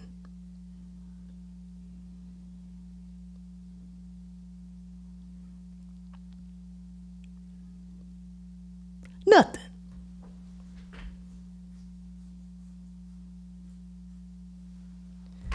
This happened about 4 years ago during the pandemic, but I'm a bit more ready to talk about it now that enough time has passed. I'm currently 50, scary seeing it written down, and a mom of 2 boys. This all happened when I was 46. They're currently 26 and 23, so 22 and 19 when this all happened. My oldest son is a total extrovert, super positive, optimistic, adventurous. I don't really worry about him. Well, actually I do, like he's gonna get into some motorcycle accident while he's traveling the world, the same way I worry about my younger boy. My younger one is much more introverted, and he's a lot less social than my other one. Him and I get along really well, though. I mean, more than usual. There's always a parent that the kid is closer with. And for my younger one, it's me. We have, and still do when he's home, movie nights on the weekend. It's our little bonding time. I love listening to him explain science stuff to me, even if I don't really understand it. So nice to see him be passionate about things and loves talking about. He's a bit of a late bloomer. I knew he was into girls, but I never really seen much evidence of it. He didn't go to his high school prom, never dated anyone or even talked about a girl in high school. I thought going away for university was going to be great for him because he could kind of work on that, I guess. Be in the environment where he'd grow up a little bit more, come out of his shell, that kind of thing. And in a lot of ways, he did. He made a couple of new friends, joined some space club at his university, and one time I called, he even told me about a girl he thought was cute. That was all awesome. But then the pandemic happened, and they closed the university and made everything online. I was quite worried about a lot of things during the pandemic. It was a pretty tense time. But one of the bigger worries was whether my younger one was going to be okay given that he couldn't see his university friends and couldn't do the normal university stuff, go to parties, have fun, date girls, etc. The dating topic was a big one because he definitely lacked a lot of confidence in this area. He told me this before, and I really didn't want quarantine to stunt his growth.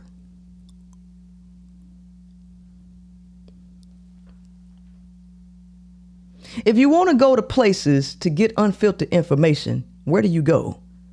You go to where people can talk freely without being ashamed.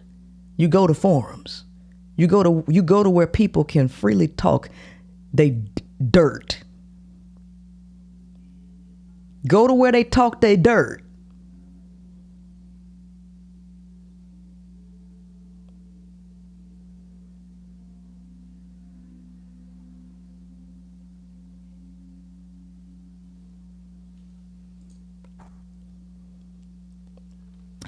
It was a constant topic of discussion between me and my husband. Disclaimer, my husband is a bit of a pervert. But one night I was telling him my worries about our younger one, and we were touching each other in a bit, and he said something like, well, maybe you can help him out. Maybe you can help him out. I'm a bit ashamed of how badly it turned me on to think about it. It ended up being a little bedroom dirty talk between my husband and I. We'd talk about it, and I would talk about what I would do to help my younger one, and he'd egg me on. It was very hot at the time.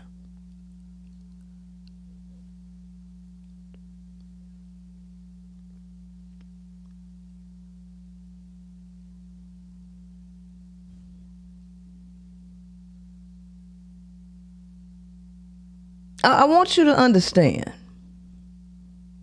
I want you to understand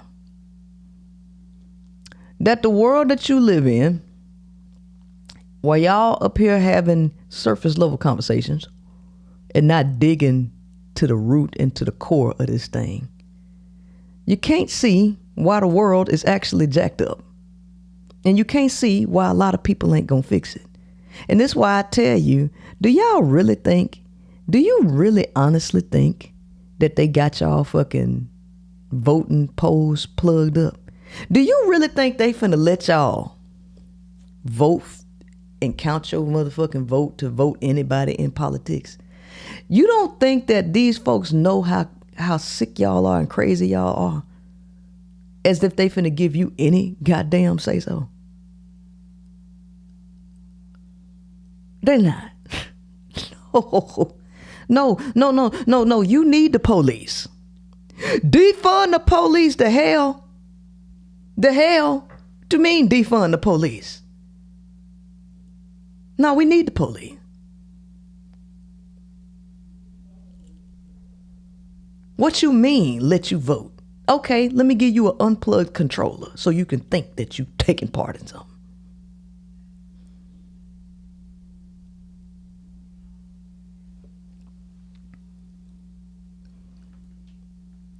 Anyway, it was supposed to be just a fantasy for us, something just between my husband and I. And that was the line, really. But then I was doing his laundry one morning and I was turning his underwear inside and out, and I noticed some mess in his groin area. You know, that triggered her.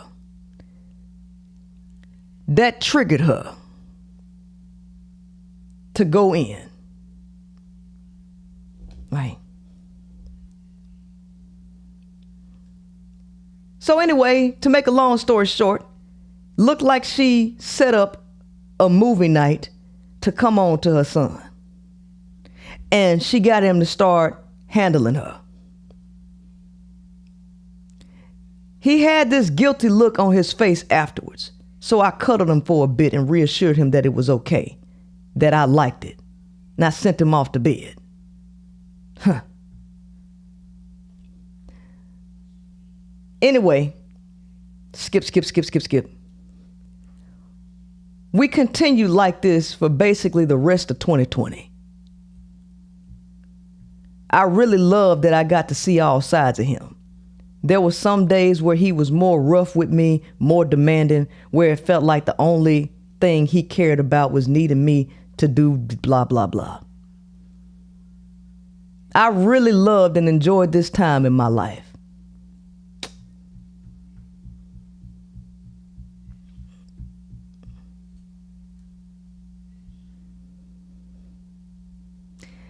It's been a couple of years and my younger one is off doing a PhD now, and he still visits from time to time, and we still have our little movie nights when we can.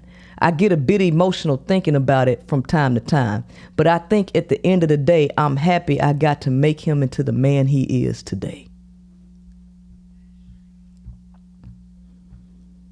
I got to make him into the man he is today. This is who, when you talking about patriarchy and women talking about they choosing to bear my ass. You ain't choosing no bear. This who you really up against. See, you really up against women. You not up against men as much as you think. This is women's doing. This is women.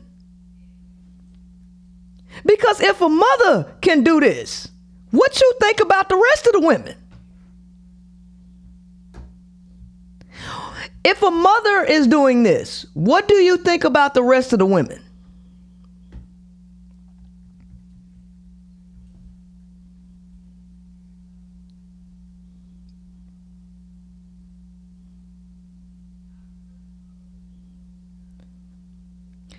Some boy moms are legit in love with their sons. Some boy moms are legit in love with their sons. Man, why are some boy moms so possessive of their adult sons to the point where they're obviously jealous of their daughter-in-laws? I know a guy in his 40s who never had a relationship. He recently started dating a woman, and I swear his mom and sisters are actively trying to sabotage him. Every time he tries to spend time with his girlfriend, he gets a call from his sisters. Mom needs you, and says she misses you. Some men can be possessive of their daughters too, but I've never seen it get so bad as I've seen with some boy moms. For the most part, even possessive dads are happy to see their daughters marry a good man. These moms legit think no woman is good enough for their Timmy.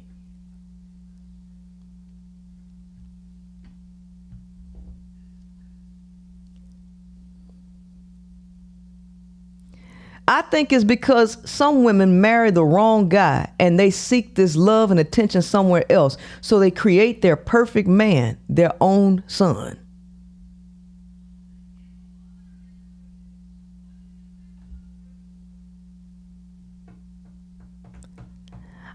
I want to know what y'all think about this. I want to know.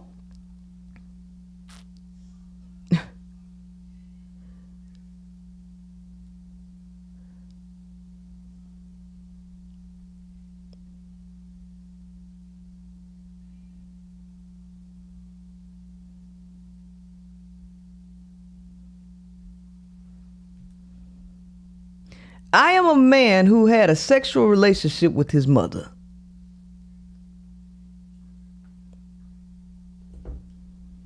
I am a man who had a sexual relationship with his mother.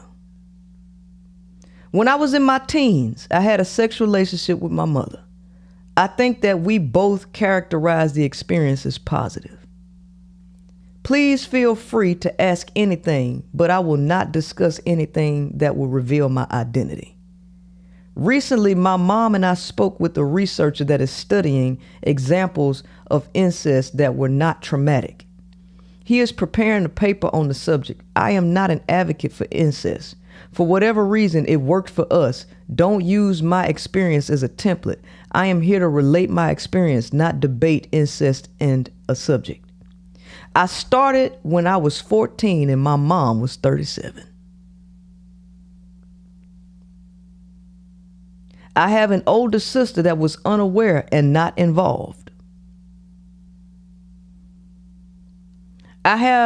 My dad knew about it from the beginning and supported my mom's decision.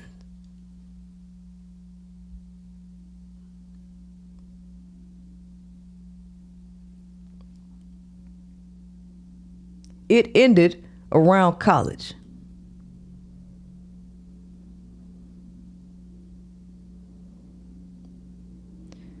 I'm happy to continue answering questions if any are posted. I'm going through the AMA now and trying to cover it to clear up one thing that people have been commenting about. My father and sister did not have that relationship.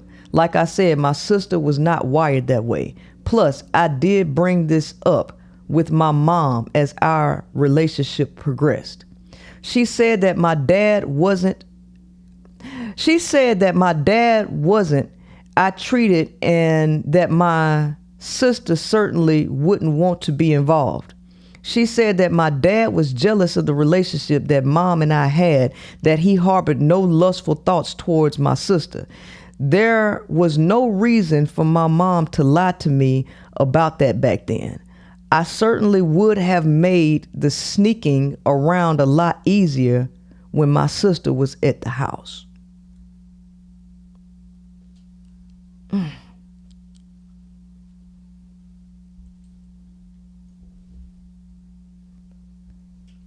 So this the world you live in. I'm trying to get y'all to understand. This the world you live in, and having a surface level conversation about, you know, a patriarchy and a matriarchy and we built the world.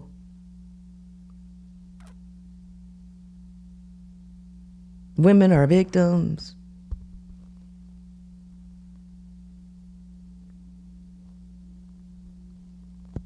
Women done been getting away with murder. Women done been getting away with murder. And are able to rely on their manipulation by playing the victim, crying. Women are notorious for pulling out the tears.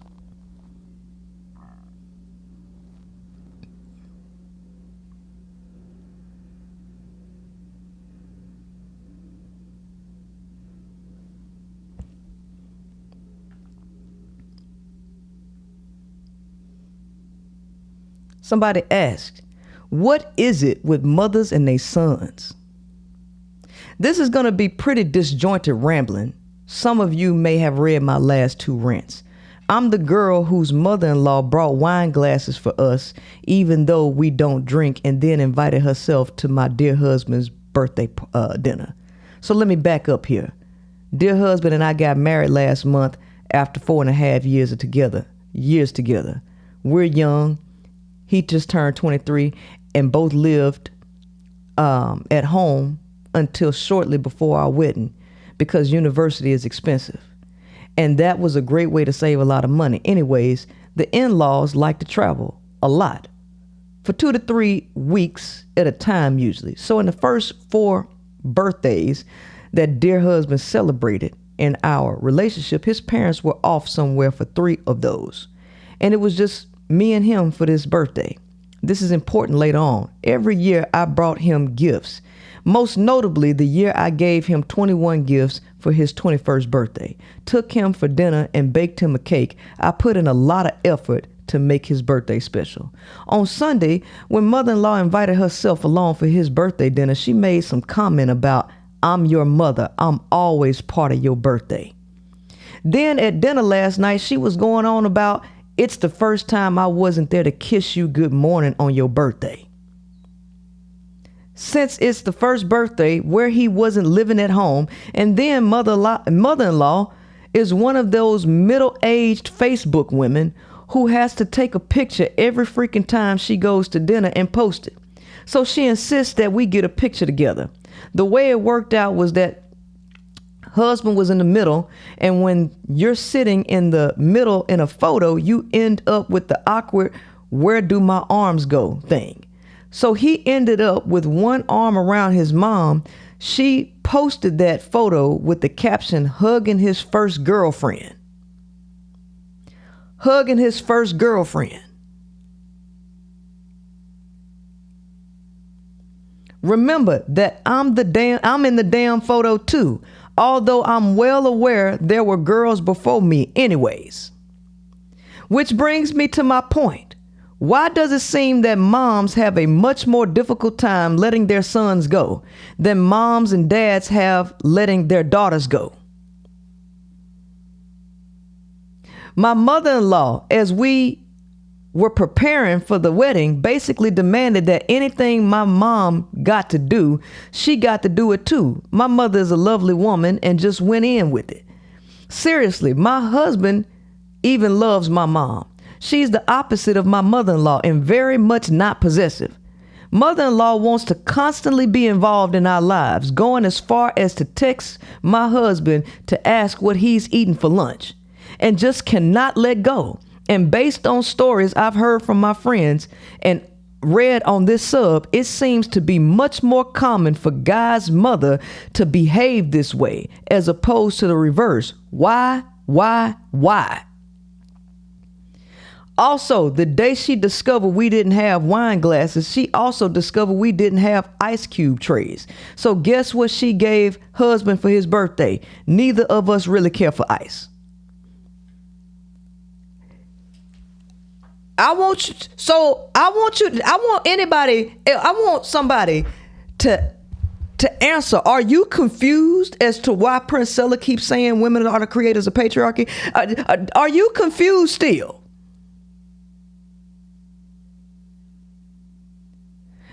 Are you still confused as to why Princella keeps saying that women are the creators of patriarchy?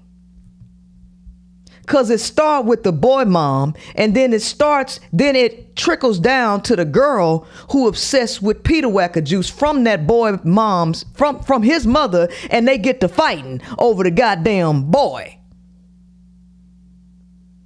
See, this is the reason why males think they the prize. Because of the behavior of women. See, this is the reason why the males think they're the prize. Because of the behaviors of women. Patriarchy didn't convince you to do shit. You created patriarchy. You put men out in the goddamn forefront. This is your doing.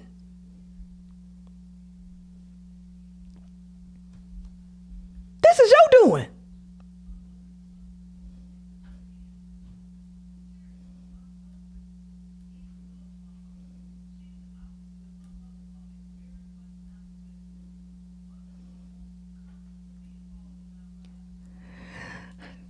Here goes another one. A wildly inappropriate mother I dealt with from dating her son. A wildly inappropriate mother I dealt with from dating her son. This story is about a wildly inappropriate mother who would 100% fuck her son if she could. Although I wish this was a fiction story, everything I'm saying is 100% true. The first wildly inappropriate mother I encountered, let's call her Sandy, was when I dated her son, let's call him Mark, for about 9 months when I was 15 to 16 years old. Mark was a little older, so he was 17 to 18 at the time. Mark was my first love, so I put up with a lot of shit I shouldn't have, but I was young and dumb. Mark was extremely controlling and possessive, like I wasn't allowed to wear yoga pants to school. I wasn't allowed to hang out with my friends more than I was hanging out with him. I wasn't allowed to go anywhere without telling him first, etc., etc. My first of many inappropriate experiences with his mother, Sandy, happened when my favorite artist at the time, Hoodie Allen, came out with a new album. I was so excited because I had just started driving, so I ran to Target to buy his CD album for my car the same day that it was released. Mark got extremely pissed at me because he said it was inappropriate to be quote unquote obsessing over a man that wasn't him. I spent hours fighting back and forth with him about how I wasn't obsessing over Hoodie as a person. I just liked his music. We finally got over the fight after I had apologized profusely for seeming too excited and obsessed with Hoodie Allen. An hour or so later, I received a text message from his mother. This happened almost 10 years ago, so I don't really remember exactly what she said, but I know it was along the lines of, I was talking to Mark and he told me about your inappropriate obsession with another man. It does not matter if it's a celebrity, a music artist, or someone at the grocery store. It's completely inappropriate to obsess over anyone that isn't my son, the man you are in a relationship with. He is extremely hurt by your actions, and I hope you reconsider posting anything online about Hoodie Allen or his music, since you are very aware of how much your actions have hurt my son. I remember being so upset that his mother was angry with me, and I apologized to her and then apologized again to Mark. Fast forward a few months later, and Mark was mad at me again and said I hurt his feelings, that he was always the one who had to initiate sex between us. Keep in mind, I was literally 16. I didn't even know what to do with the penis. But anyway, we were supposed to hang out at his house later in the week. We would usually hang at his house instead of mine, because at my house, we had to have the door open wherever we were hanging out, per my parents' rules. At his house, his room was in the basement and his parents didn't care what he did.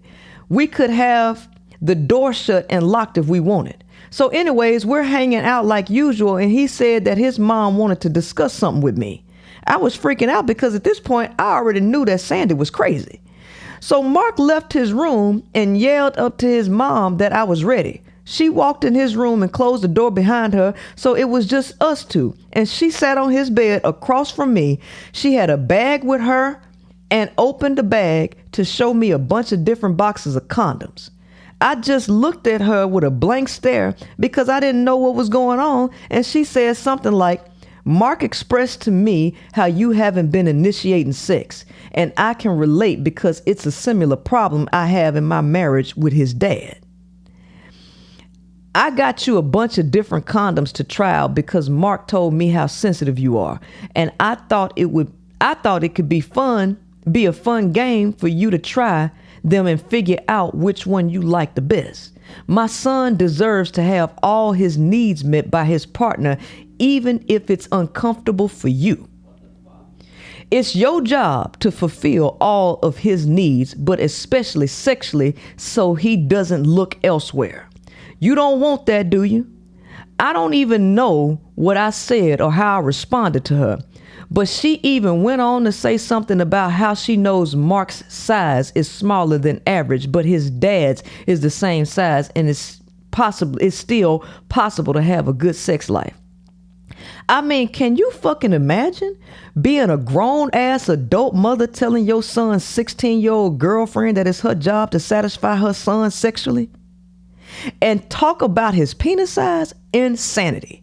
To make things even worse, after I got mad at him for telling her about our sex life, she pulled me aside later on to tell me that she birthed Mark, so she deserves to know everything that's going on in his life. And no matter what happens between us, his mother will always be the number one woman in his life. And the sooner I accept that, the easier our relationship would be. Now, see, I told you that women have an obsession with being the center of the fucking universe.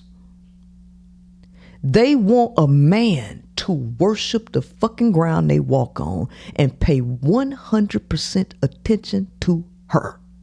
This is a female problem. And this is what makes women support men so much, because they need this fucking attention and validation.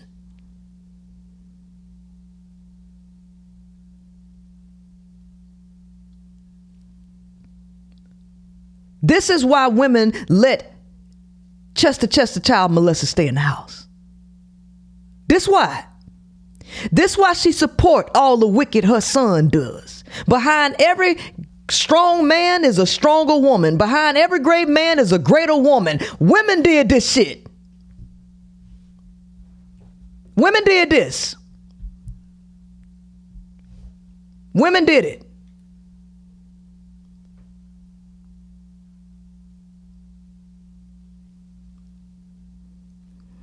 The last Sandy encounter I will be sharing is when I went out to eat with his family. It was me, Mark, Sandy, his dad, and his younger brother, who was 11 at the time. We were eating at the restaurant when somehow the topic of sex came up. Mark's parents were dying laughing together. Then looked at his little brother and said, "One time we had sex next to you in the car while you were in your car seat, and we had to use your bib to clean up our mess." The little brother understandably said gross, and for the next 10 minutes, Sandy talked in depth about the different positions that she and her husband do and have tried, and then asked Mark and me if we ever tried them. I was so uncomfortable and didn't say anything, but Mark started to name all the positions we have tried, but that I am not very adventurous, and if only I was more like Sandy. Sandy just loved that comment and laughed and smiled for the rest of dinner. This entire inappropriate ass conversation happened at a restaurant while eating in front of an 11-year-old. There were definitely more horrible experiences with that woman, but those are the main ones that came to mind. I'm 25 now, and it still baffles me that a grown woman could do or say those things to a 16-year-old girl. I also wouldn't be surprised if Sandy straight up fucked her son.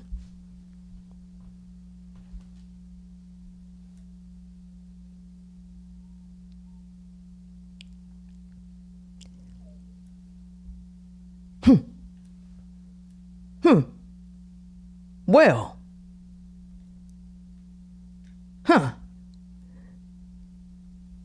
Princella turned on us.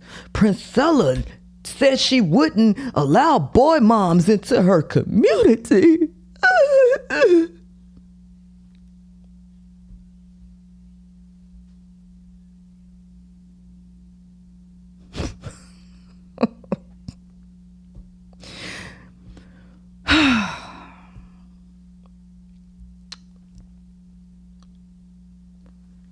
Let's see. Where's that one? I wanna, let's see. Let's see.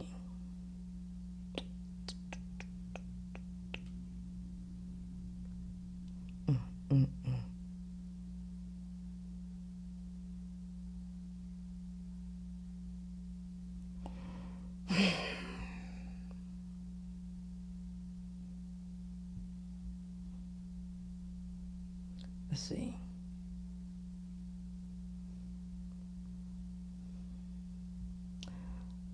Let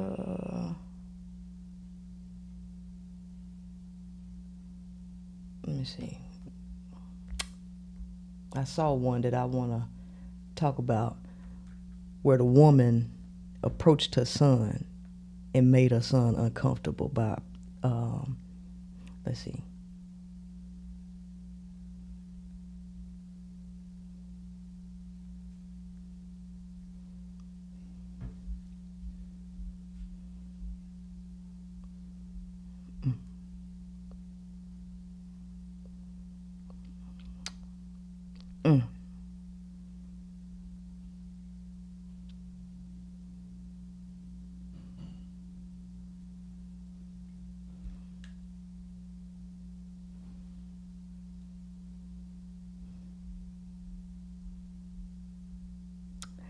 This one.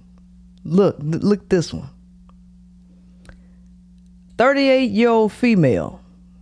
38-year-old female, have sex with my 18-year-old son. Thinking back on it, I feel a little bad about our first time together since he didn't really want to do it then. I had to threaten to kick him out of the house before he agreed to have sex with me.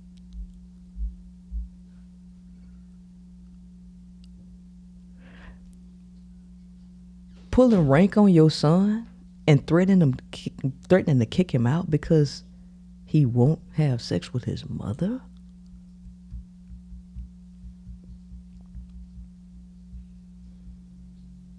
But now he is willing to do it regularly. I still feel kind of bad though, because I did pressure him at the start, even though I no longer do that. How do I make this lingering guilt go away?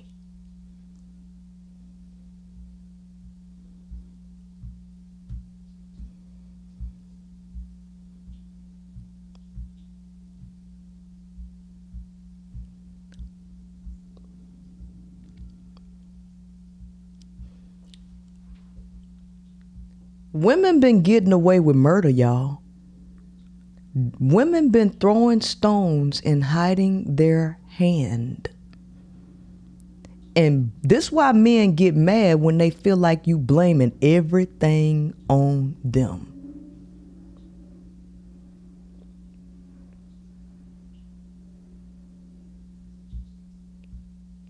This is why men are resentful with everything and feel like you blaming it all on them. And this why they always ask, what did you do without blaming a man?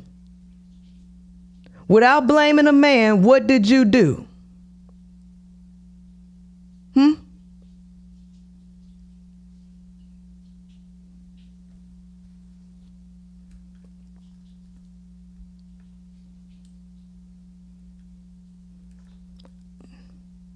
I mean, what else? What else is it to say?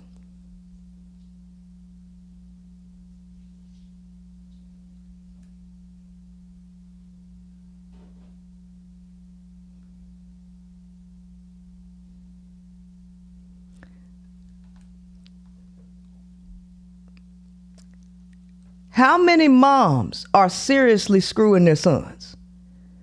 I would like to hear from moms, sons too, about the incest of mom-son relations. I personally screwed my mom years ago. I've recently began to remember it. Over the years of work, family, and home ownership, I guess, I didn't have time to remember what happened. Now I'm retired and thinking back on the best sex of my life. I used to get off either by myself or while having sex with the wife.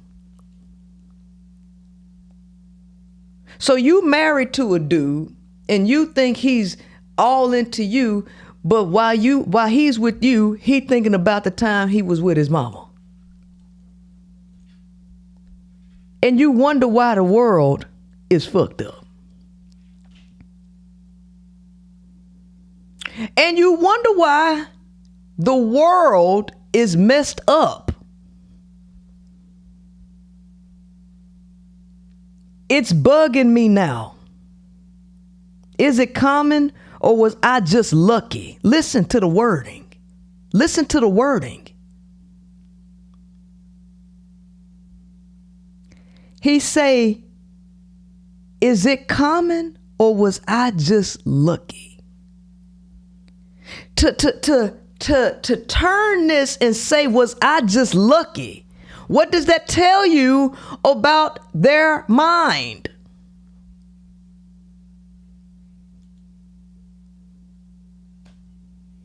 And that's why I told y'all at the beginning, if you was not ready for this, this was a trigger warning. This is not a show or episode for the weak at heart. I'm just trying to take you into the dark recesses of the human mind. And why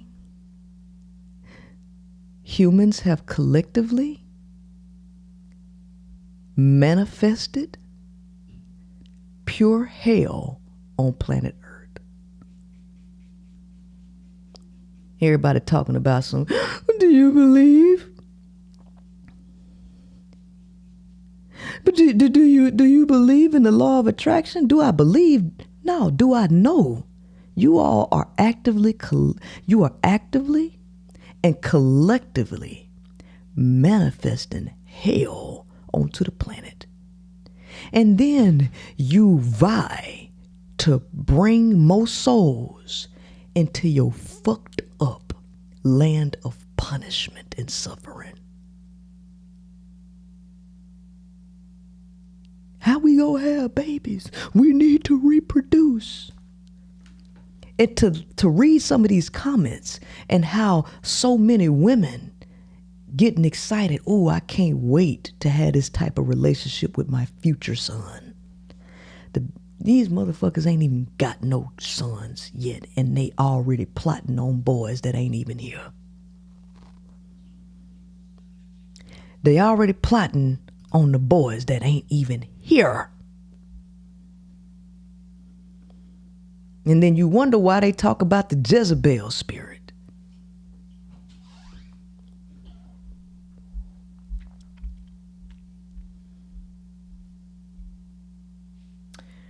Mom was 43 in great shape. I was young and horny. It was 3 years of screwing every chance we got, even in the family car. There's a reason why. There is a reason why these Abrahamic religions practically demonize sex. There's a reason why these religions demonize sex. Because sex is an evil ass energy in the hands of an infantile species like humans.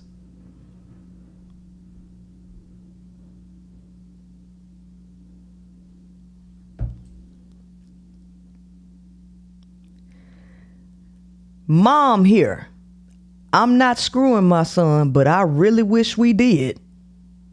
He has to make the first move though. I can talk about sex and also what makes me water with him or walk naked out of the shower like if it was all normal so he can see me. But doing the move by myself, it seems a very, very big step. He will have to man up and take control if he wants it.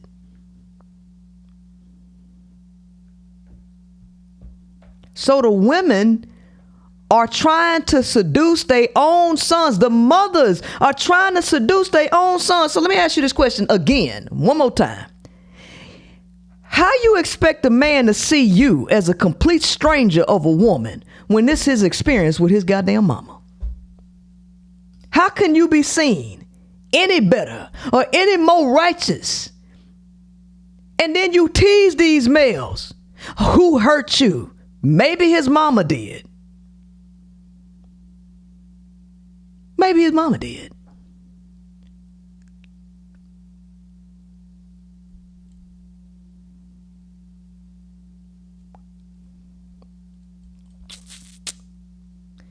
My mother and I started with my genitals on her when we were spooning. That's how it started. This is a whole nother person.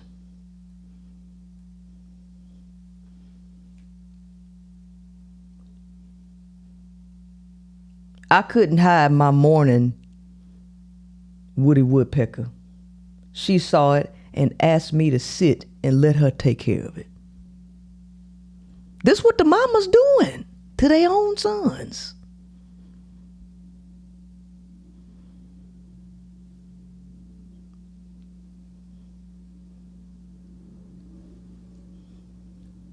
I wish you was my mama.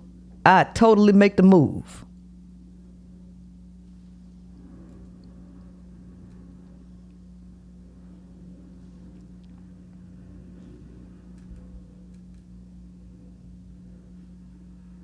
I believe my mom felt the same way. I regret not making the move. My whole life, she allowed me to jerk off in her underwear. Asked me once if I needed help. I said no. She never asked again. She lay naked on the couch, let me look at her, and jack off once. She's gone now. I miss her scent.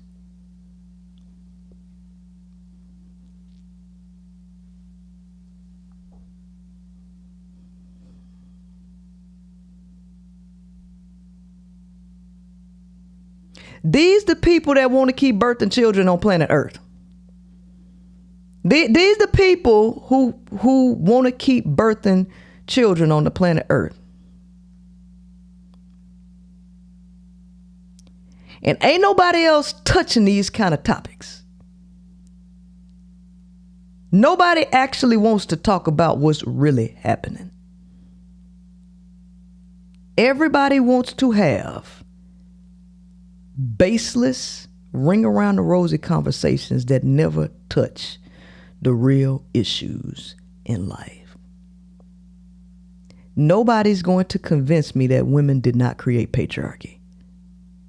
Women just want to be victims. The patriarchy. Now I give it to women who really didn't have a clue about this and saw the truth, heard it, and decided to make a change quick, fast, in a hurry. But most women do not want to make a change. Most women want to cling on to it, and their excuse is, we was brainwashed. We was brainwashed. Well, you wasn't brainwashed, bitch. Bitch, you was not brainwashed. This your nature, ma'am. Ain't nobody brainwashed you to be Peter Wacker crazy.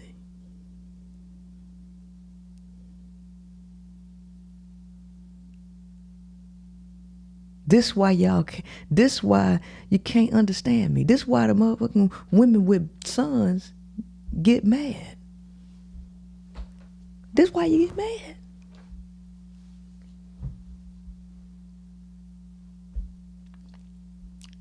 There's a difference between a mother of a son and a boy mom. This is the behavior of a boy mom. This is the thought process of a boy mom.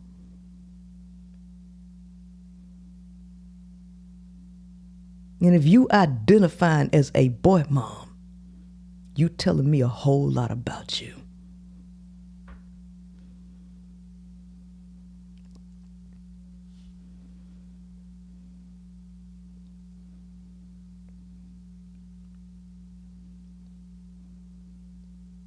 So if you was one of them women that ever referred to yourself as a boy mom and you don't identify with this, I would quickly stop calling myself a boy mom if I was you. If I were you, ma'am, I would stop calling myself a boy mom, because this is what a boy mom is. Everything that you heard, that's a fucking boy mom.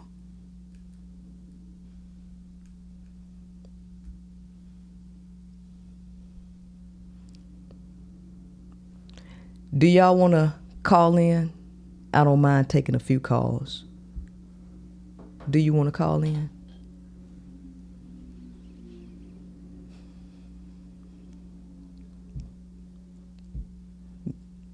So it's a lot of darkness around here.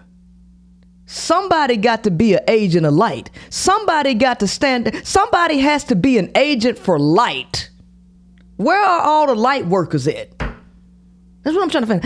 Where are all the light workers at? Because we surrounded by a lot of dark energy. We surrounded by a lot of evil. Where are all the light workers at? Where are all the women that ain't addicted to Peter Wacker juice? Where are all the women that got some sexual discipline and lost their desire to get pumped and dumped? Males pumping and dumping their own mamas, and you think they supposed to have any respect for you, bitch?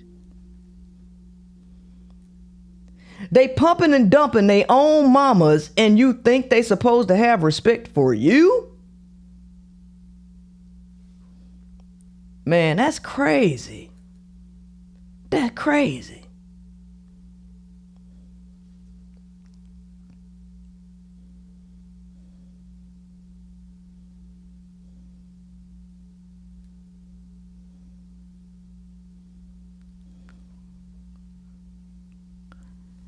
If y'all would like to shoot something to the super chat, I appreciate you. If you haven't liked the show and subscribed, I appreciate it if you like and subscribe.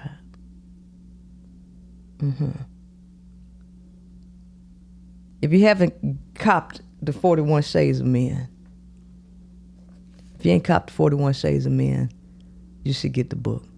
It's on Audible and Amazon. You can actually check out the link in the description. And if you're interested in my mentorship program, it's open now. My mentorship programs are open quarterly. If you want to sign up for that, you should check the link in the description. Miss Nims, 20 Canadian dollars. As always, right on point, P. I had a front row seat to male dysfunction growing up. It's how I found your content. The determination to educate myself and break that cycle I witnessed. Nurse Kim, $20. P, you stepping on toes with this teaching, but it's necessary. Tavandra, $50. Princella, it happened again. I get so caught up in your message that I forget responsibilities. Thank you so much. I appreciate y'all's support.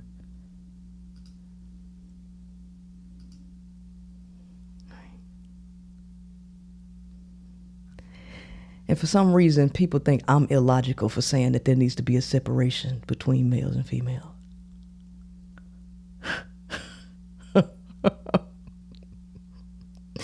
Priscilla is the illogical one saying that there needs to be a separation between males and females. You cannot live in the same house.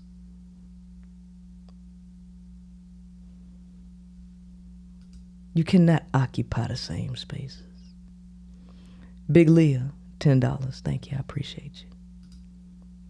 I'm going to put up the phone number and I'll let y'all, I'll take a couple of calls.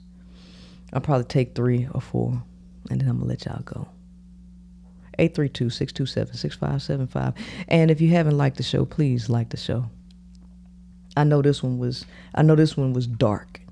This one was dark. But that's the human mind, full of darkness. If you wonder why you ain't got no light in the world, it's because the inhabitants of the world are full of darkness.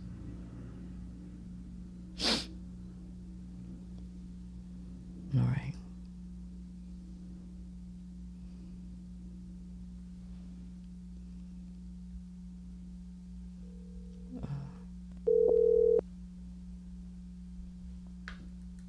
Hello. Princella speaking. Who am I speaking with? Hi, it's Kiki. Hello, Kiki. What you got for me tonight? I watched your show.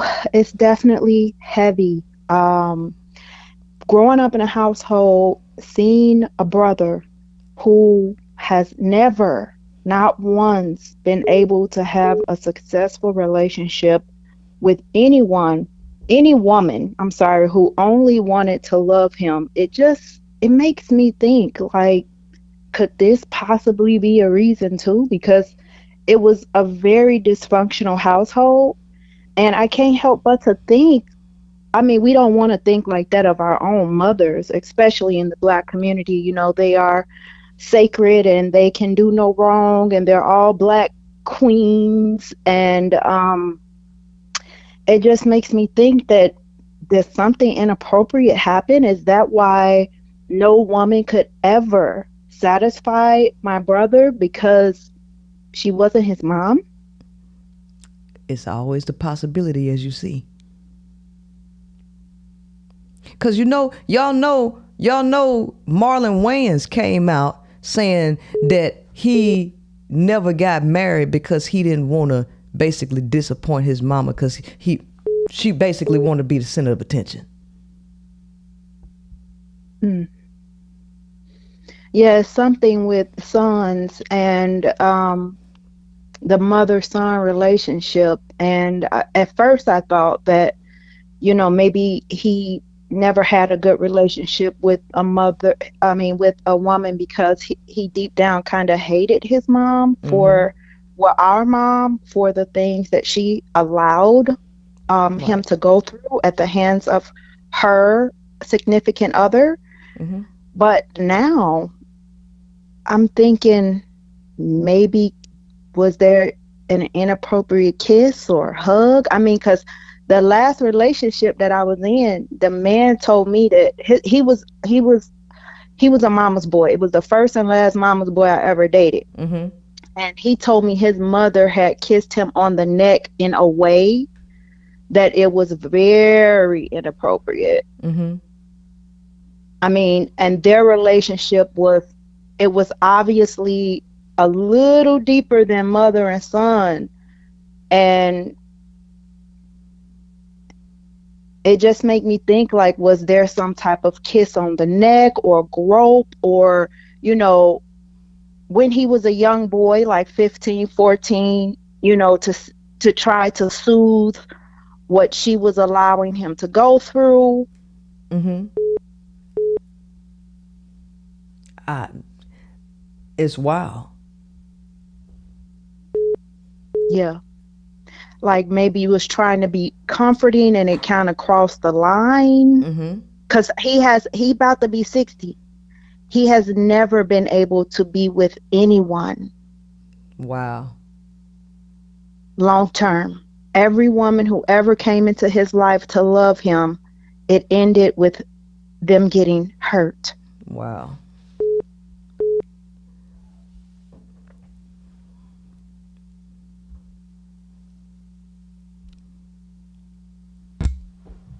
Yes, indeed. Well, I appreciate you calling and sharing that. But it's possible. It's possible.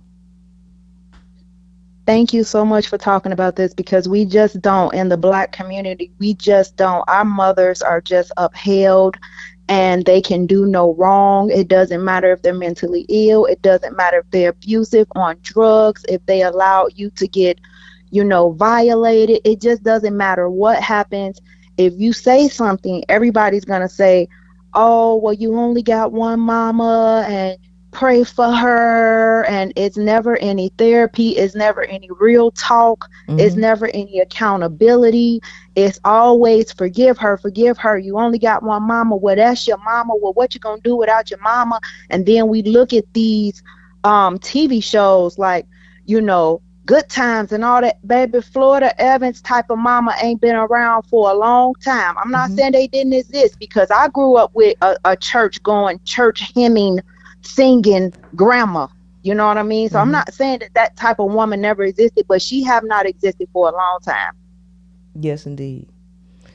Well, I surely appreciate that. Let me get some other calls. Thank you so much. Thank you. You're welcome. Bye-bye.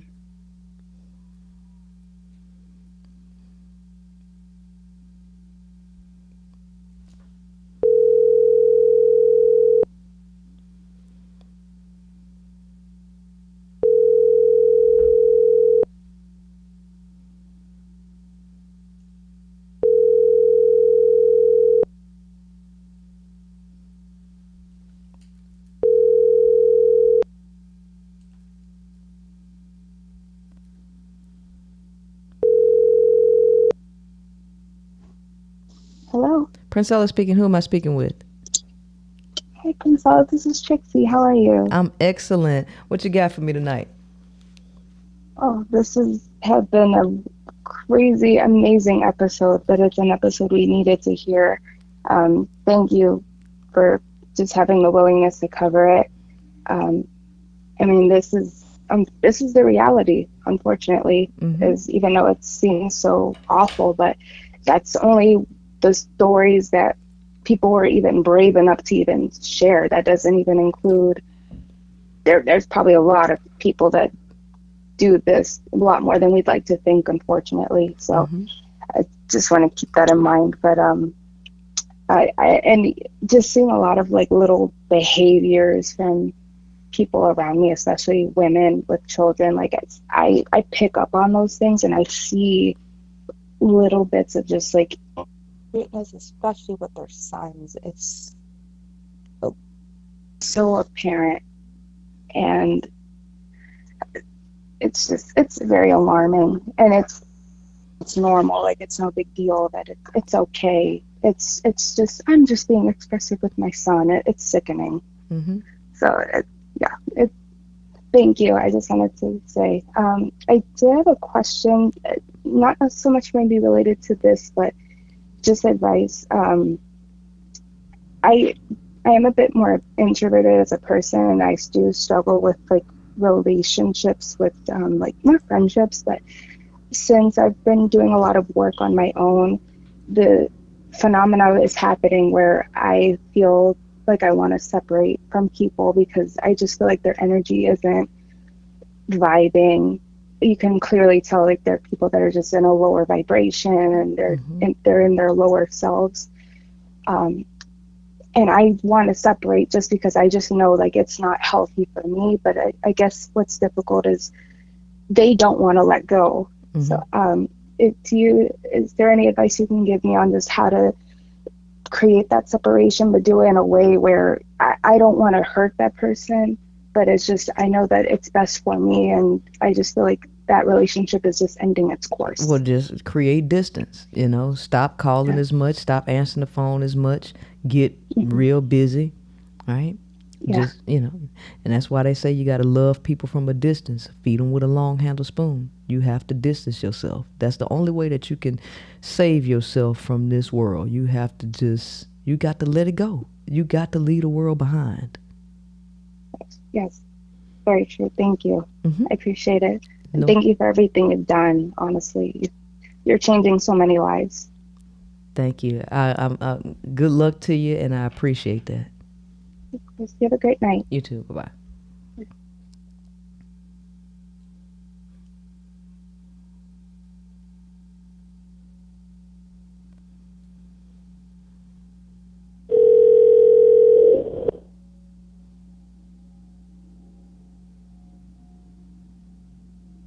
Hello? Princella speaking. Who am I speaking with? This is Sonia from Mississippi. How you doing? Good evening. Good evening. What you got for me?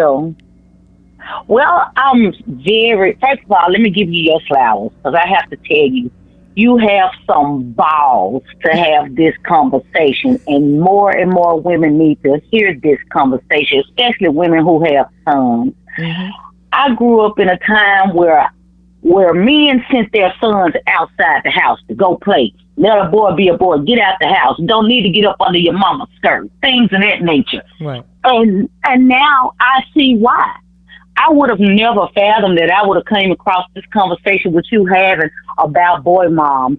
And another thing that I noticed here, and I'm sure it's other places as well, but I noticed how a lot of older women see cute little boys, and they be like, oh, they're so handsome, and rub their face. You want to be my little boyfriend? Mm-hmm. And things like that.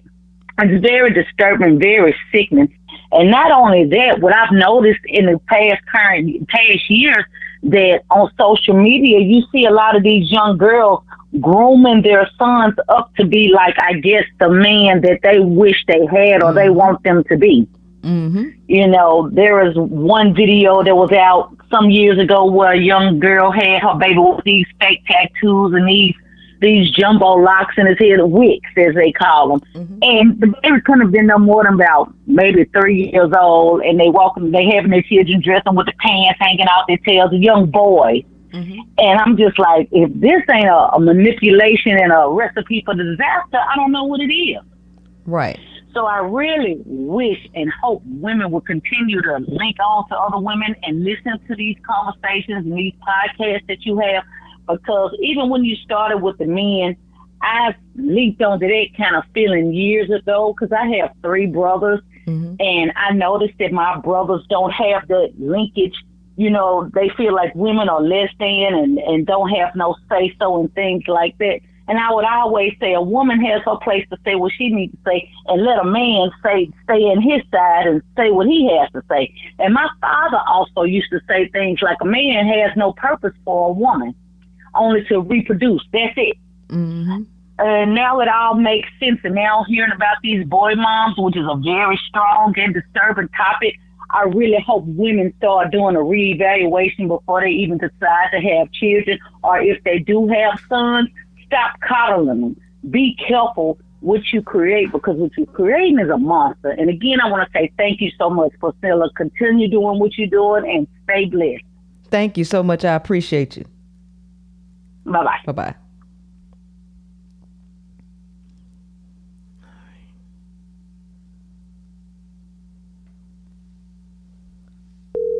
I'm going to take one more after this, and that's it.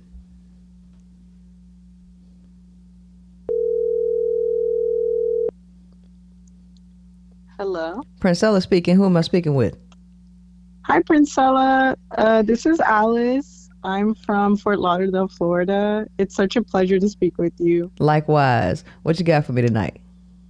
Yeah, so, as with a lot of the viewers, this was definitely a heavy topic, but it definitely needed to be spoken on. And while I was watching, I actually was reading some of the research articles that you brought up and then some other ones. And what's so interesting is that this is super underreported because dads and moms actually abuse their kids the same rate, which I had no idea. You have this idea, it's like, no, moms don't do that. They're like people are saying, like these sacred beings, but no, they do it at the same rate, actually. Mm-hmm. And what did you think about that? Think about them doing it at the same rate? Yeah. I just think that humans are sex demons. Like, I'm not surprised. Wow. Yeah, and I also saw this up close with my ex. The reason I also started researching this too, because Ed Gein was kind of like that. Norman Bates also is this kind of archetype, and I never saw this up close. It is very unsettling. Like, they would disappear for hours in the room, and we got to the point where it's like, well, this is emotional incest, but it's like maybe it went further. I don't know. Mm-hmm. But yeah, thank you so much for speaking on this. And I think the conversation you're bringing to feminism is very refreshing and very bold. And I love to see that. So thank you so much. You're very welcome. Thank you so much. I appreciate you. All right. Bye-bye.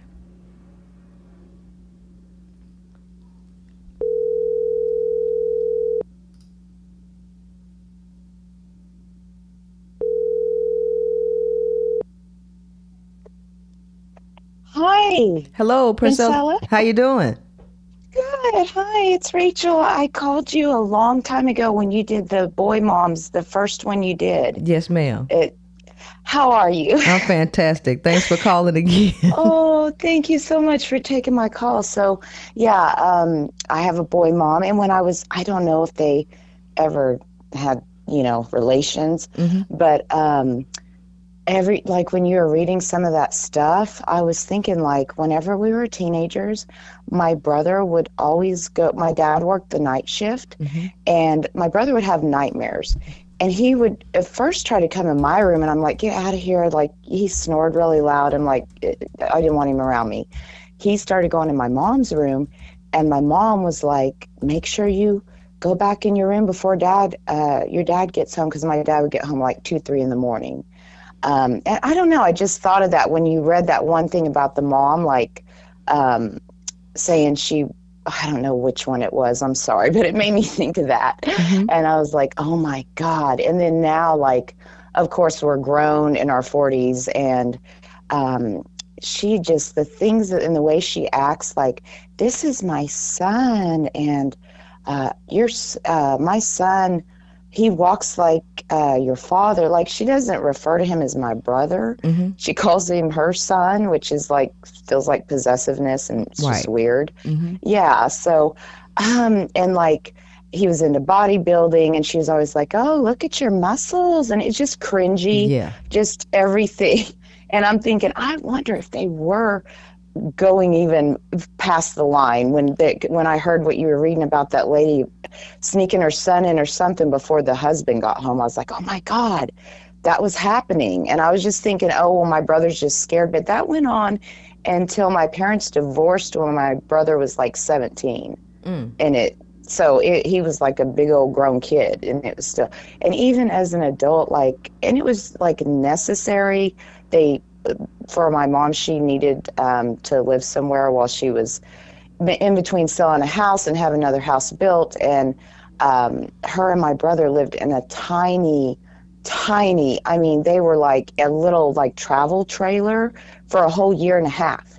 And neither one of them bitched. They were like happy as could be. And I mean, not that I would wish that they wouldn't have gotten along, but I just thought that's odd. Mm-hmm. Like anybody that's living with anybody, but it was almost like I was just cringy and weird. So I just had to share that because it's and of course me and my sister, she's treated us like just crap all these years. Like me and my sister have no contact with her, but it's just always about my brother and the thing is, like, she would say, oh well, you remind me of your father, but like in a bad way. But with my brother, it was like, oh, he walks just like your dad. Oh, he looks just like you. So it was like with things with appearances, like superficial, whatever. Oh, he's like your father. And then the bad traits that she thought were bad traits in my dad. Oh, you remind me of your father, like, to put me down and glorify the son. So anyways, I'm so sorry I'm rambling. I'm nervous. I love you so much. I'll watch your show. I've been watching you since that was the first show I watched that got my attention, was the first Boy Mom one. So I just wanted to share that. So I'll shut up now. Thank you so much. I appreciate you. I appreciate you. Thank you, Princella. You're very welcome. Have a good night. You too. Thank you. All right. Bye-bye. I hope y'all ain't. I hope you ain't still lost on my position.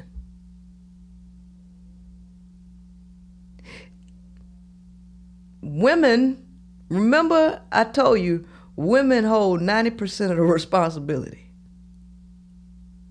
90. Probably 95. I think I said 95. 5% is the male. But 95% of this is on the women. And you have to ask yourself,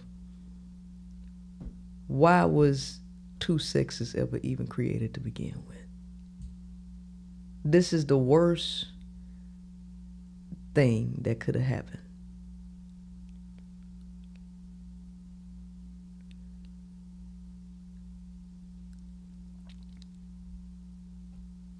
Women's hatred for each other. Like, women got a lot of stuff to fix. Women have a hatred issue between them, jealousy, competition, all because they trying to vie for a male's attention. This why men look at all women as whores, because even their own mamas are fucking whores. This why. Let me play this. Let me play this before I let y'all go.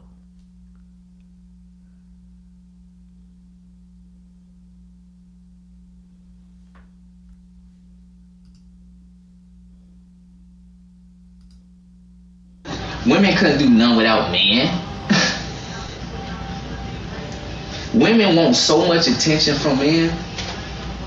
You wanna know why? Because a lot of women useless. So they have to men can be useless. Yeah, but women really useless. So can because you wanna know something about women?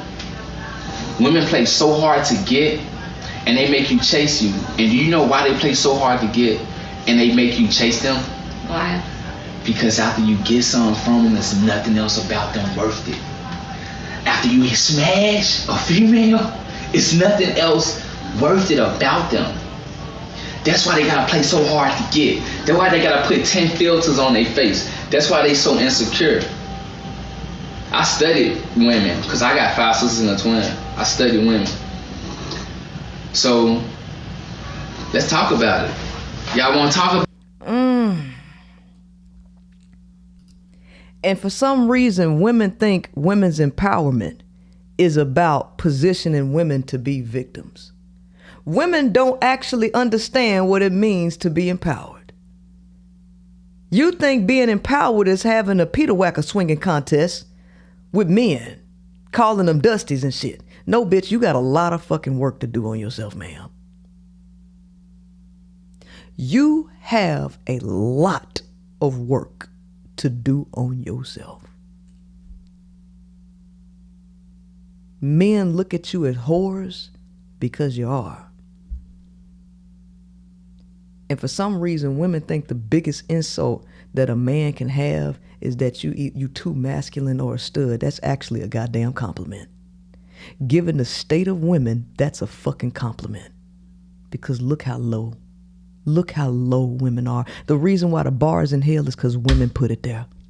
The reason why the bar is in hell is because women put it there. And that's why Malcolm X say a nation can rise no higher than its woman. And you want to be on the ground.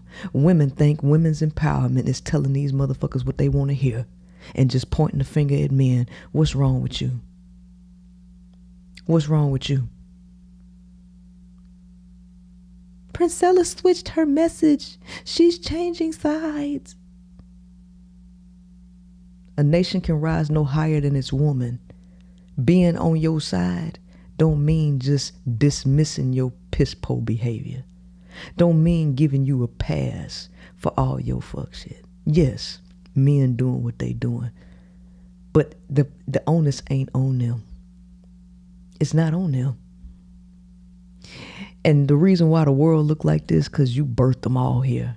Because your sexual addictions to your sons, your hatred for your daughters and other women made you overproduce men on the planet, even though male's nature has always been violent, aggressive, and sexual. It ain't never changed. You brought them here. You produced them. A whole lot of them too. And now your ass can't control them. You produced a whole lot of them and you can't control them. You still want to fuck them though. Because you a hoe. You fell from grace and just became a flat out hoe.